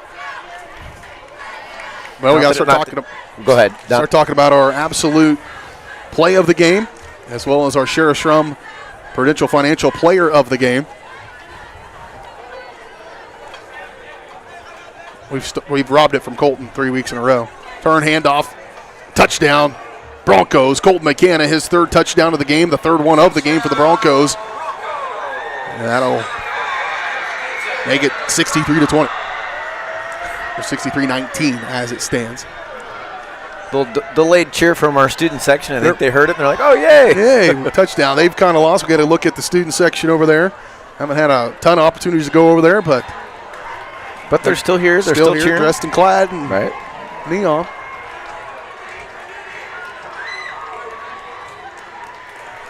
So the Broncos will kick on to kick the point after attempt. Ryan Jackson to do that. Nope, they're going to go for 2, rather. Going for 2. Handoff. McCann, near side. McCann into the end zone. Touchdown. Broncos, or 2-point conversion, rather good for the Broncos. That will make it 21-63. Broncos in a deep hole, but keep fighting. We're back in 1 minute. You're watching Bronco football on Spring Hill Sports Live.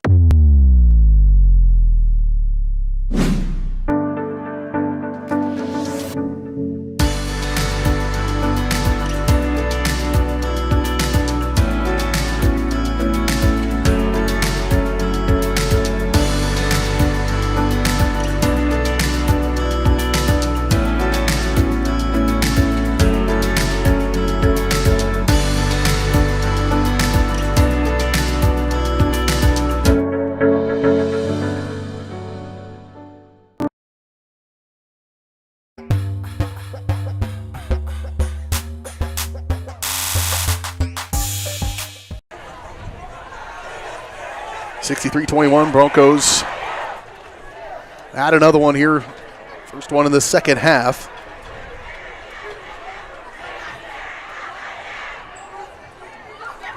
$21 unanswered in the first quarter by Blue Valley Southwest. Pretty much set the tone for this one. And Broncos have been trying to climb out of that hole ever since, and Blue Valley Southwest has not let them. Ryan Jackson to kick this one away. Squib it on the ground. Near side return for the up back.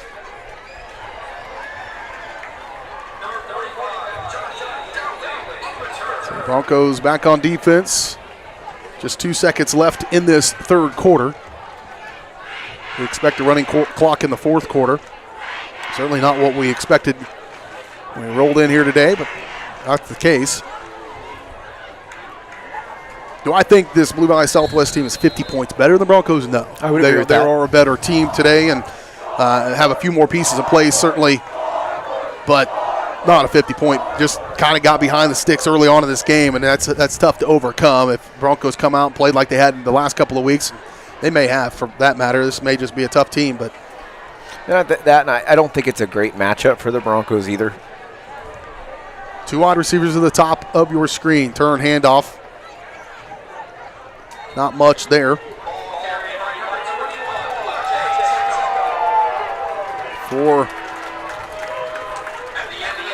That's the end of the third quarter. The Broncos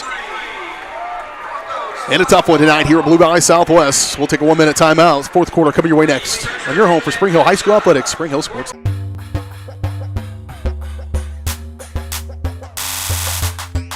Massage is more than relaxation. Apex Massage Therapy can go beyond with targeted work for headaches and sinuses, myofascial releases, trigger point therapy, neuromuscular therapy, reflexology, cupping, and hot stones. Kylie's hands go right to the problem areas and work out all the issues. She is certified in prenatal massages, oncology, lymphatic drainage, pre- and post-surgery massages, and she can also work on minors and athletes. For openings and specials, like and follow Apex MT on Facebook.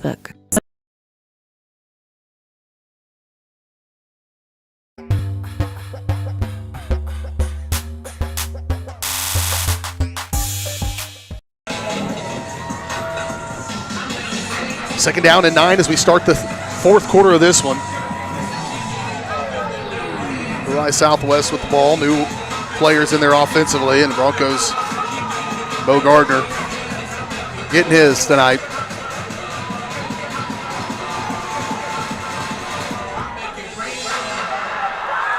Well, obviously got to go Colton McCann on the offensive side of the ball for the Sheriff Shrum Prudential Financial Player of the Game. Defensive side, I've said Bo Gardner's name a ton. He's continued to play physical at the point of attack there at that linebacker spot. Probably should have got that player of the game in week 1 with his performance he did against Bonner Springs. Player of the game is brought to you by Sheriff Shrum, financial professional. Achieving your financial goals is a team sport. Call today, 913-592-5573. The Prudential Insurance Company of America, Newark, New Jersey. Third down and 9. Handoff.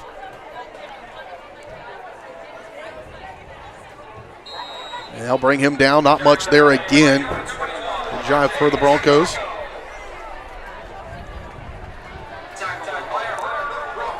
And we have, not sure if we've seen a punt. I don't think so. I don't think we've punted. Well, certainly, but I don't believe Southwest has punted yet in this game, and we're going to. Ryan Paul back deep to receive along with the Broncos. Benjamin Reagan back to return this one for Spring Hill.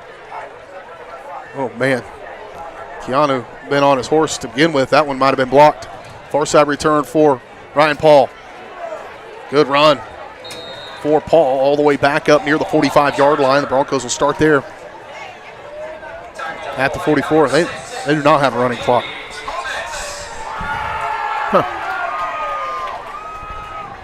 So moving forward, as Spring Hill grows, we're not getting any smaller. We're obviously getting bigger and bigger. Southwest is in one of the premier leagues in the state of Kansas. They have Aquinas and Miege, St. James, Blue Valley High, Blue Valley Northwest, Blue Valley West. All of those teams have won a state championship recently.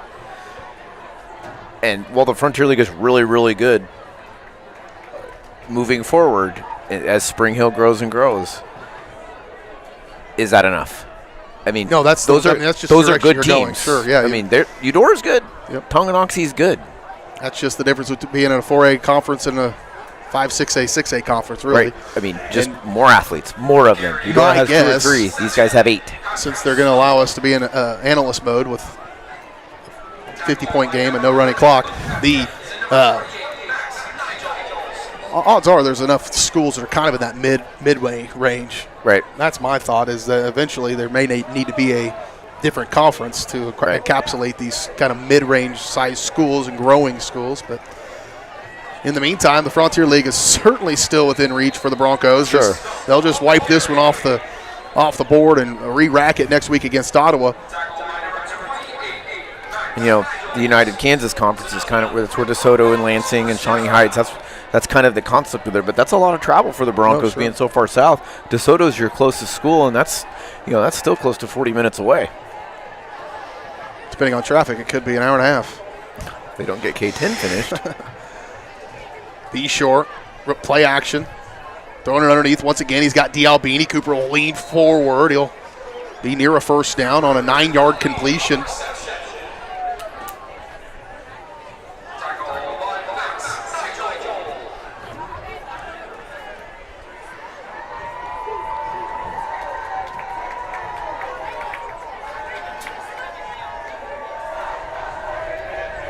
Shore handoff again. Patrick Stump getting the work right now. Just running super hard. He's so strong. Pretty obvious. Gets the first down across the 30. up shy of the 25-yard line. It'll be a gain of about 8 for Patrick Stump. You know, if I recall, Mill Valley, when they were in that kind of that odd spot like we are size-wise, they went to the EKL for a few years. Sunflower League didn't have room, but then when Olathe West opened, and right after that, they wanted to add 2 more teams, so they added Gardner Edgerton and they added Mill Valley to kind of balance the league out. And you know, there's going to be a lot of transition coming up in the next couple of years. How about Patrick Stump off the right side? Touchdown! A 28-yard touchdown run by Patrick Stump, just running hard. And he was not going to be denied. 28-yard touchdown run by Patrick Stump here with 8:32 to go in this ball game.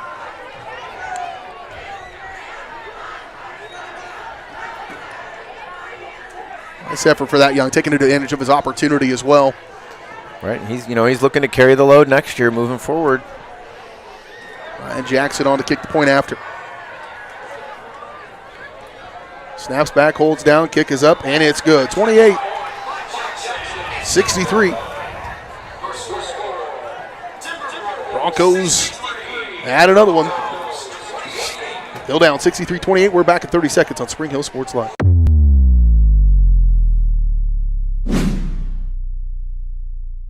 For more than 20 years, Gherkin Rental has been the place to go to get the job done in eastern Kansas and western Missouri. With a huge selection of quality equipment, from roll-offs to trailers, telehandlers to generators, power washers to popcorn makers. Experienced equipment professionals and clean, well-maintained tools to help you get the job done right the first time. Gherkin Rental. Stop by any of their 13 locations across the KC Metro or call 855-GHERKINS. That's 855-437-5367.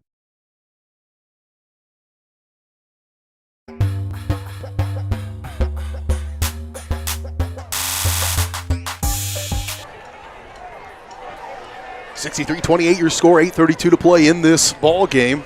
Broncos march it down the field and score.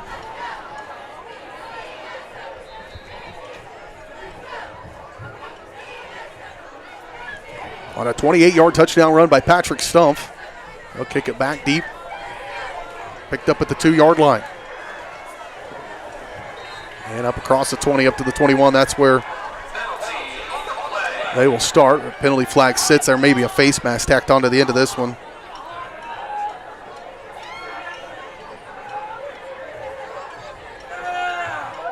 We'll see what the whiteout works out.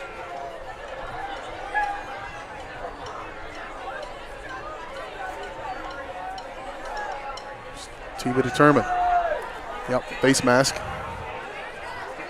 It is the penalty, so this will move it forward for the Timberwolves. They'll have excellent field position once again. That really was the start of this game. That was the name of the game. They took advantage of some really short fields and made them shorter with their passing game.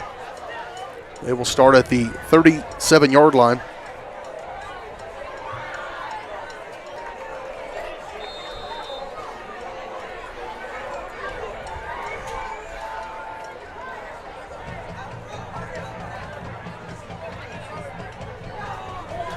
And off the middle, Broncos were able to hold strong defensively with some of the backups in there for Blue Valley Southwest.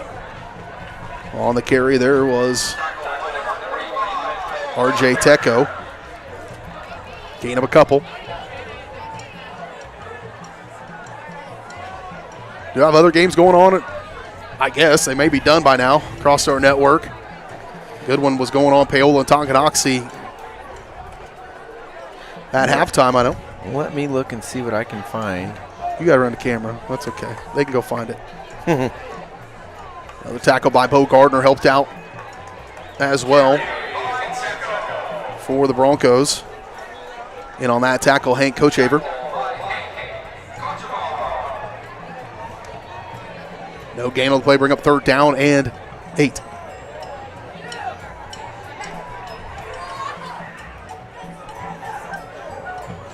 I'm sitting here with my arms folded, crisscrossed here, Adam, or Matt. Who?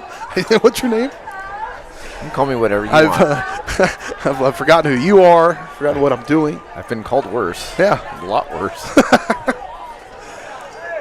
Likewise. 3rd down and 8. Another run between the tackles. Neither running back, R.J. Tecco. Just a rain of a couple, and it'll be a punting situation here.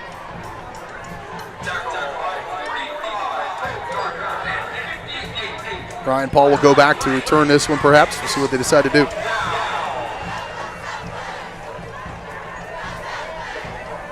Coming out to join Paul. Back out there is Benjamin Reagan. Reagan, 5'10", 5'8", 130-pound sophomore. They're going to let this clock run down. Will Blue Valley Southwest will take a timeout. They'll take a timeout. We'll take it. We got a punt coming up next when we return in 30 seconds on your home for Spring Hill High School Athletics, Spring Hill Sports Live.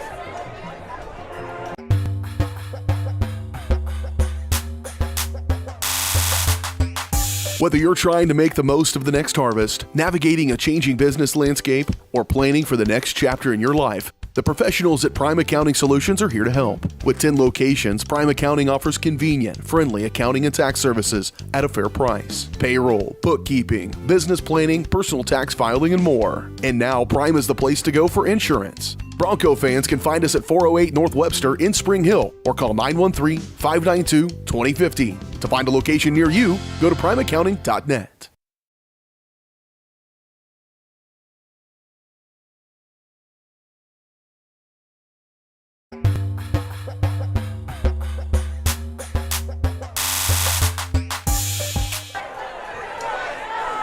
Fourth down and 6 for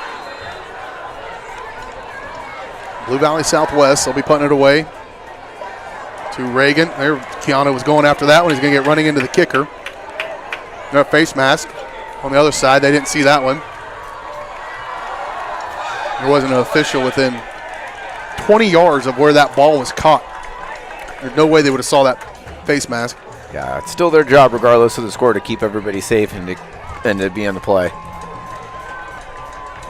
They're going to call a roughing the kicker, running into the kicker. Just running in. It'll be a 5-yard variety. They're just going to decline that, I think, it sounds like. Or assess it on the end of this play. That's what they'll be doing. We'll see how they work that out. He didn't give an indication whether they accepted it or declined it, so they would have accepted it. And if they accepted it, then that would be at the end of this play, I guess. Probably ought to brush up on that rule book, Matt. I didn't know that penalty could be accepted on the end of the play. That's new to me. No, this is also it.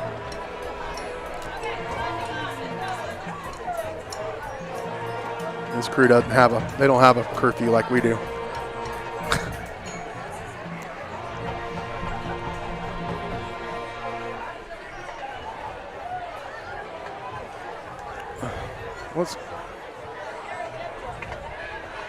Never indicated that they declined that penalty. Oh, there it is. There it is.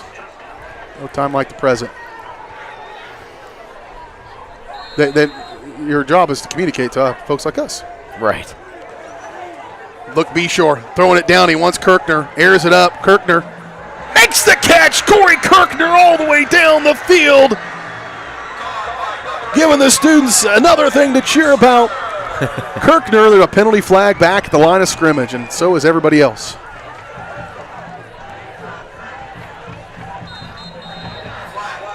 Holding.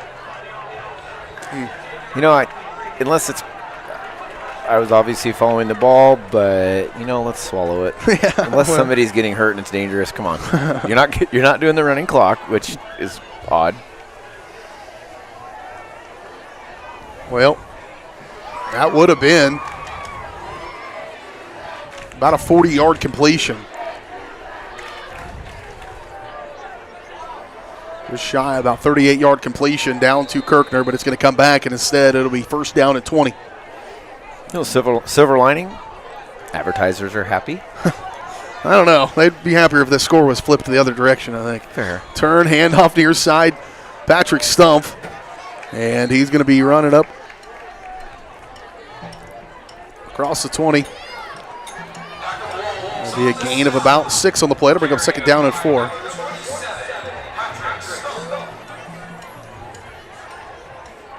Back at it next Friday. Ottawa coming to town, back at the friendly confines. Homecoming as well. There'll be all the homecoming festivities. We'll air that for you as well if you can't make it to the game. And then don't forget about the Spring Hill Fall Festival coming up next weekend. Cornhole tournament on Friday night. And then a full day of activities in the park on Saturday, and then at the ball fields with concert.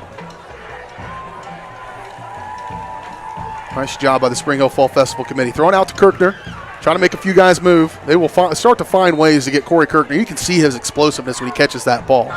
He's a freshman playing out there, and 85 is going to be fun to watch. Yeah, he's playing out there with young men.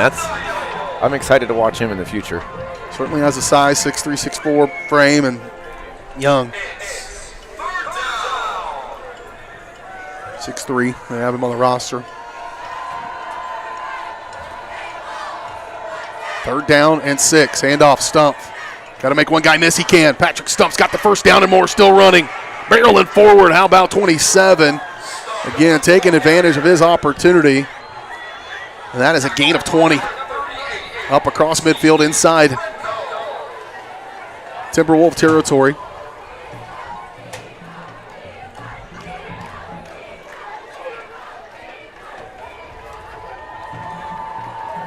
First down and 10 to the 49. Again, Stump. Good blocks up front. Saw a wall there for him to run past. Stump lowering the boom. Looking for contact. Another big run. And it is a gain of 14. Up to the 35-yard line. Shoemaker Collision postgame show coming your way in just a moment. We'll recap this one briefly.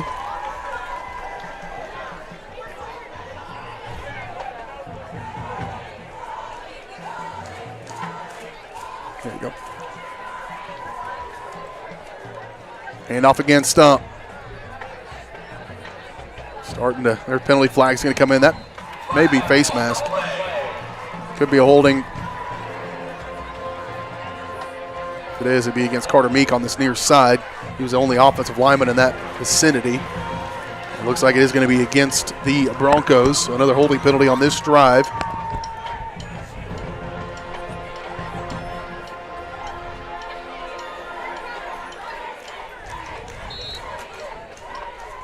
So next week against Ottawa, pregame coverage at 6:30, kickoff at 7 o'clock. And then the Broncos take on Ottawa at Paola.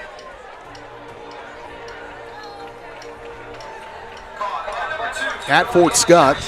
We got an SEK trip ahead of us. We might see where the grill is at and parlay that into a extended stay. I don't believe they're home, though. I think the weekends they are home. I am busy until November. Well, here's hoping we get some November games. Be sure. Another double move. A penalty flag should be thrown. They're holding. There it comes. They got a arm and spun Gabriel Elliott Thomas around just a little bit, and luckily they saw that. Should be a holding against the defense here. Boy, this has been not as much fun to broadcast as I was hoping it would be.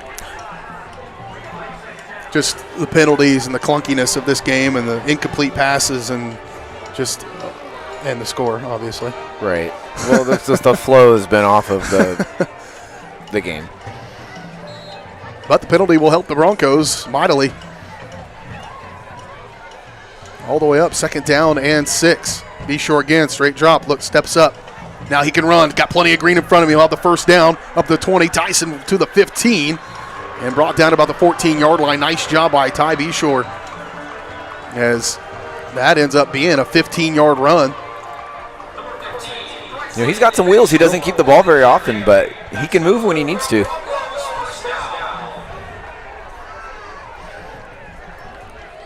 First down and 10 at the 15. Handoff, Stump. Drops that shoulder into the end zone. Touchdown. Patrick Stump is second of the half. This time from 14 yards out.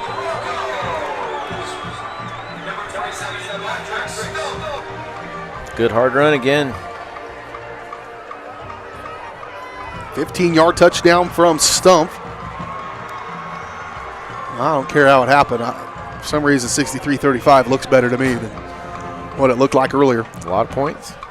A lot of points.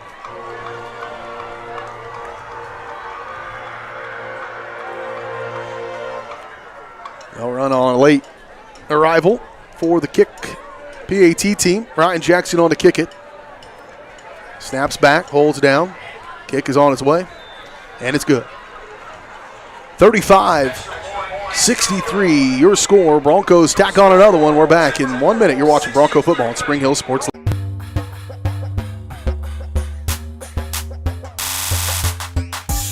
Massage is more than relaxation. Apex Massage Therapy can go beyond with targeted work for headaches and sinuses, myofascial releases, trigger point therapy, neuromuscular therapy, reflexology, cupping, and hot stones. Kylie's hands go right to the problem areas and work out all the issues. She is certified in prenatal massages, oncology, lymphatic drainage, pre- and post-surgery massages, and she can also work on minors and athletes. For openings and specials, like and follow Apex MT on Facebook.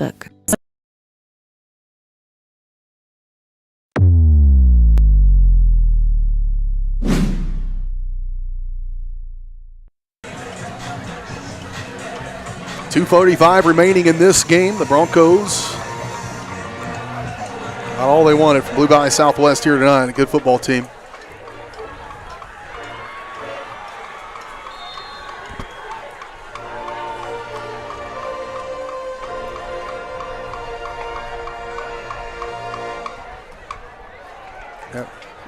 He's in the end zone. Penalty flag comes out as well. Guys are going to have rotator cuff surgery after tonight. I have to have something. If I had hair, I'd pull it out. You got a wedding in the network, Dylan. Voice of the Tonganoxie Chieftains getting married tomorrow. Nice. Yep. And that's where we're at in this broadcast. We're Jamaica? talking about wedding. That's suggested. Or Tongi. I don't actually know. Somewhere around here, I think. I'd like to see what they sort out on the penalty flag. I didn't see what the indication was, but it's against the Broncos, and so that's going to back them up inside the 10 where they'll start this drive, or excuse me, against the Timberwolves. Start them inside the 10.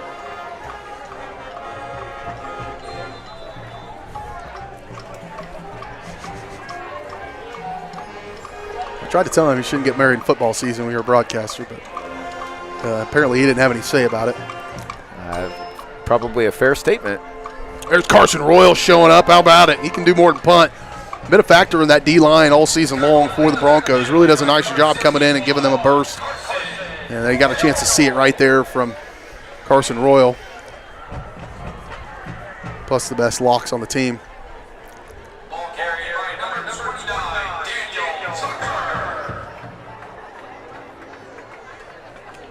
I don't know. 77, the offensive lineman. He's got good. He's got some good hair. Those follically challenged guys always notice that, don't we? Right, yeah, I sure do. Let this play clock run down. Try to run some more of this clock off here. There's a mechanism in high school football that state of Kansas that's been implemented for this exact instance, but for some reason it's not in effect here.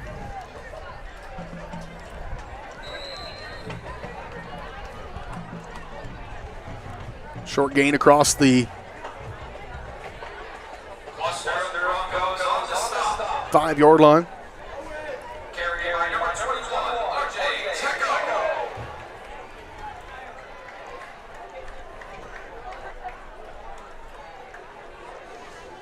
Cats have a night game tomorrow, I see. They do. UCF.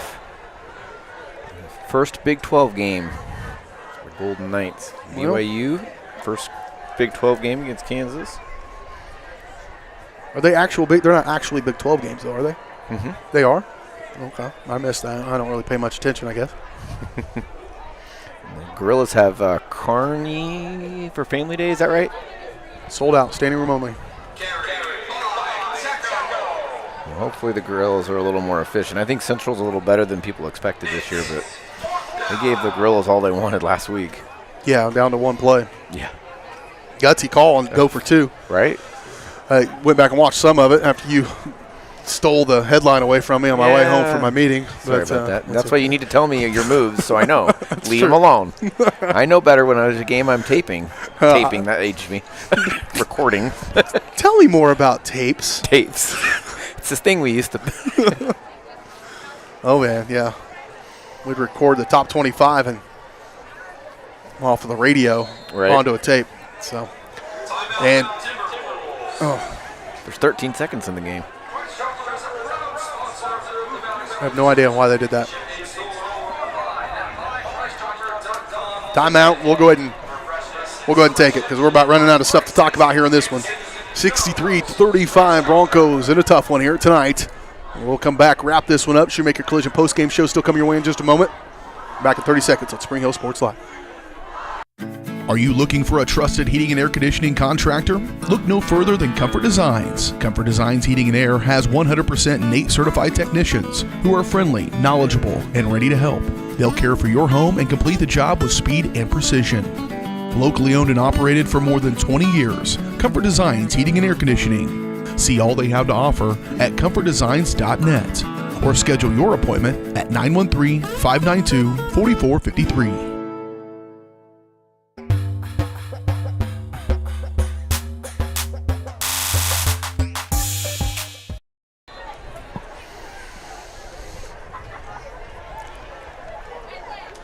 They'll go to punt this one from the end zone. They'll get one off. Ryan Paul with the return. So the Broncos will have perhaps one play. So I know well after that play I saw the clock ticking, but they're going to leave 1 second on it. No. Yeah, now they'll run it. That's the final, 63-35. Broncos found a buzzsaw here tonight, a very athletic and talented Blue Valley Southwest team. They'll find some things in there they can work on, but I think ultimately it might come down to this. That was a pretty good ball team they just played here tonight. Broncos still a good momentum. They'll go into Ottawa, have a good chance next week on homecoming to get right and get their focus back on. There is no reason why this team can't be 8-1 at the end of this season. And they're going to have some competition down the stretch, but the Broncos find real good competition here tonight against Blue Valley Southwest. We'll come back and talk about it on the Shoemaker Collision postgame show in 2 minutes. You're watching Spring Hill High School football, Spring Hill Sports Live.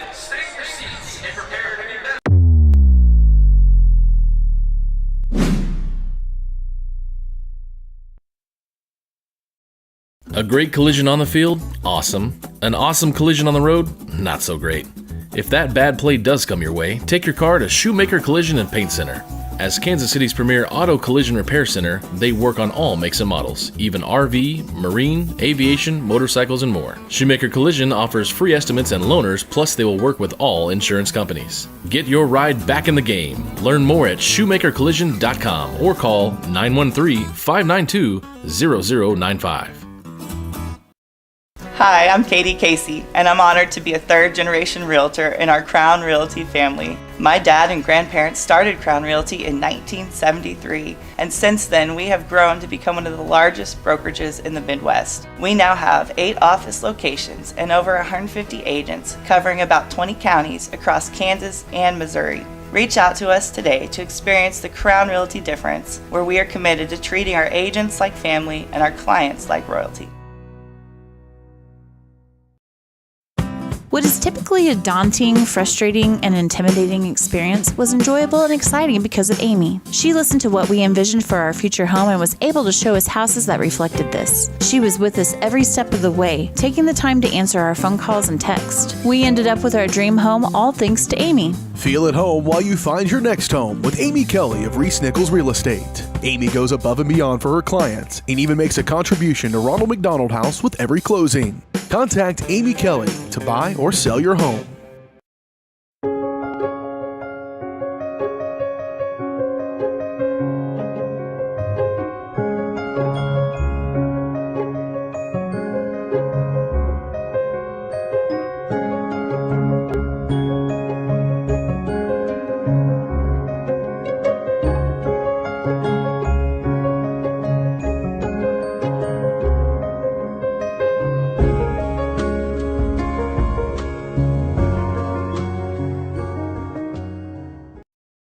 Your home is your sanctuary, and it deserves to look its best. Whether you're looking to update your interior, spruce up your exterior, or give your cabinets a fresh look, trusted residential house painters Absolute Painting are here to help. At Absolute Painting, they specialize in providing top-notch home painting services to homeowners just like you. Their team of professionals have years of experience and the skills necessary to transform your home into a beautiful, welcoming space. Call for a free quote today. Absolute Painting, where quality is absolute.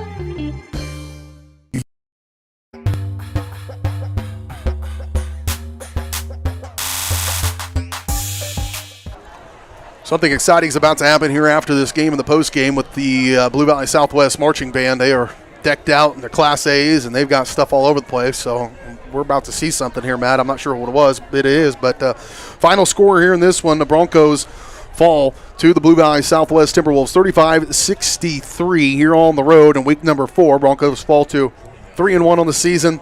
Blue Valley Southwest moves to 3-1 on the season. And the Broncos fell behind early in this one, 21-0 in the first quarter. They did score their first touchdown on the first play of the second quarter. It was 21-7, then it was 28-7, then it was 35-7, then it was 35-14, 42-14, 49-14. And then the Broncos were able to come back in the second half and tack on a couple of more Patrick Stump touchdowns to make it to where it is, 63-35. But ultimately, Matt, that's a really good football team. Blue Valley Southwest has some talent on the edges. Got a good quarterback who knows where to put it and how to run this offense. And then we didn't say a lot, probably because there's so many skill positions, but up front too.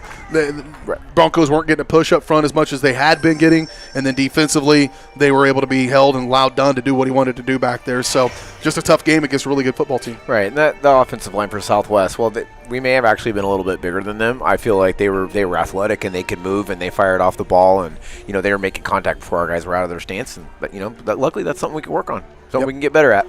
And that's what you got to do too. The Broncos certainly have been tested in the last couple of weeks in winning affairs. But after a loss, sometimes you can go back. And again, in this one, I'm not sure what you're going to be able to glean from it necessarily, but you will find those things you can continue to improve on. And when you get to this point in the year, it's odd to think, but you're at the halfway point of the football season right now, and so you kind of should know where you're at. But you could still make those improvements, and the teams that can make those in week 4, 5, and 6 are the ones like Blue Valley Southwest a year ago, take a losing record into the playoffs and then get to the semifinals. And so that's what the Broncos should be thinking about right now is how do you take the lessons from this game and then forget this game and move on, right? Because you've got a lot of winnable games still to come, and really an opportunity to be right there in the mix in 5A at the end of this season. Absolutely. Like you said, just got to keep plugging along, keep getting better. We did some good things. It's overshadowed by the score, but we did some good things on both sides of the ball. We just got to keep getting better, and can't let one game beat it 2 or 3 times. Only thing we haven't done is our absolute play of the game, brought to you by Absolute Painting. From a fresh coat of paint to refinishing your cabinets, they offer a wide range of services to meet your needs. Revamp your space with their expert painters. Call for a free quote today, 785-367-3007. Absolute Painting, where quality is absolute. And we didn't talk a lot about this, but the Colton McKenna run when they're down 21-0. Right, I agree. The big run right up the middle, and I said it even. I said the momentum is going to be 100% in favor of Blue Valley Southwest, and it may have been, but Colton McKenna, number 5, brought back a little bit of that momentum, and I think maybe kept this from getting even worse at that point. Absolutely. And gave the Broncos the opportunity to move the ball. Yeah, if you can count on one guy that's not going to give up and he's going to keep fighting, and I don't think anybody gave up in the game, but he said, you know what, these guys need me, and he kept plowing along, and he did that the whole game. He'll still be over 100 yards rushing and probably close to it in the receiving game as well, with a couple of big screen passes and catches that he had. 3 touchdowns in this contest as well. That's coming off a year ago where he set the single-season touchdown record for Spring Hill. And so Colton McKenna still doing his thing. The Broncos just fell against a really tough one here tonight in Blue Valley Southwest. We'll take one more timeout. We'll come back and wrap things up here from DAC or whatever it's called here. Ant DAC here in Overland Park. We're back in 1 minute on the Shoemaker Collision postgame show on Spring Hill Sports Live.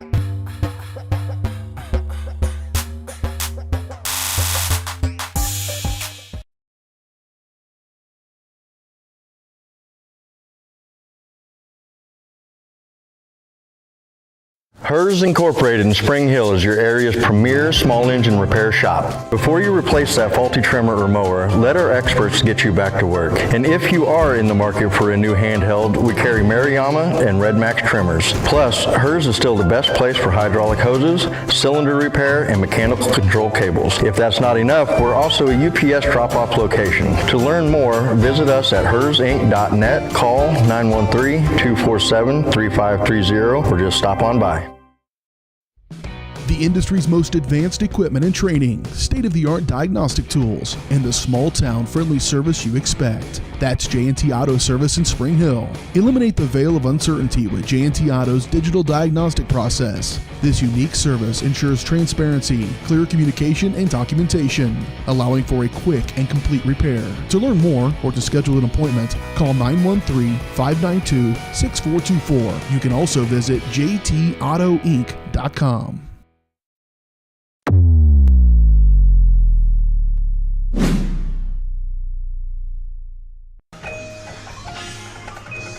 More entertainment from the Blue Valley Southwest Marching Band. B.J. Harris, Matt Jones, one final timeout here in this one. 63-35 final score. Broncos fall here to Blue Valley Southwest. We're back at it next Friday. Pregame coverage at 6:30. Kickoff at 7 o'clock against the Ottawa Cyclones. They're going to be feeling froggy. What did you just say, Matt? They just upset Eudora, and Eudora had some injuries from the game against us the week before, but that's a tough loss for Eudora losing to Ottawa, so Ottawa's going to come in on a high next week.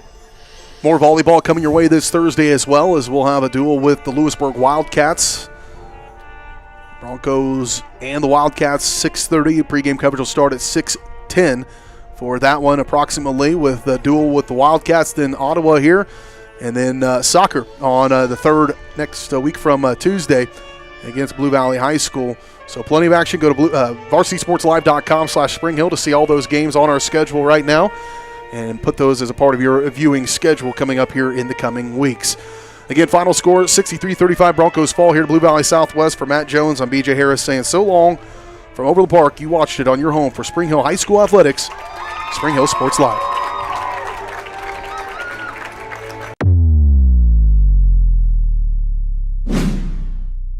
You've been watching Spring Hill High School Sports on your home for the Broncos, Spring Hill Sports Live. Spring Hill Sports Live is presented by Strode Orthodontics, creating beautiful, healthy smiles. Learn more at StrodeOrtho.com. Also by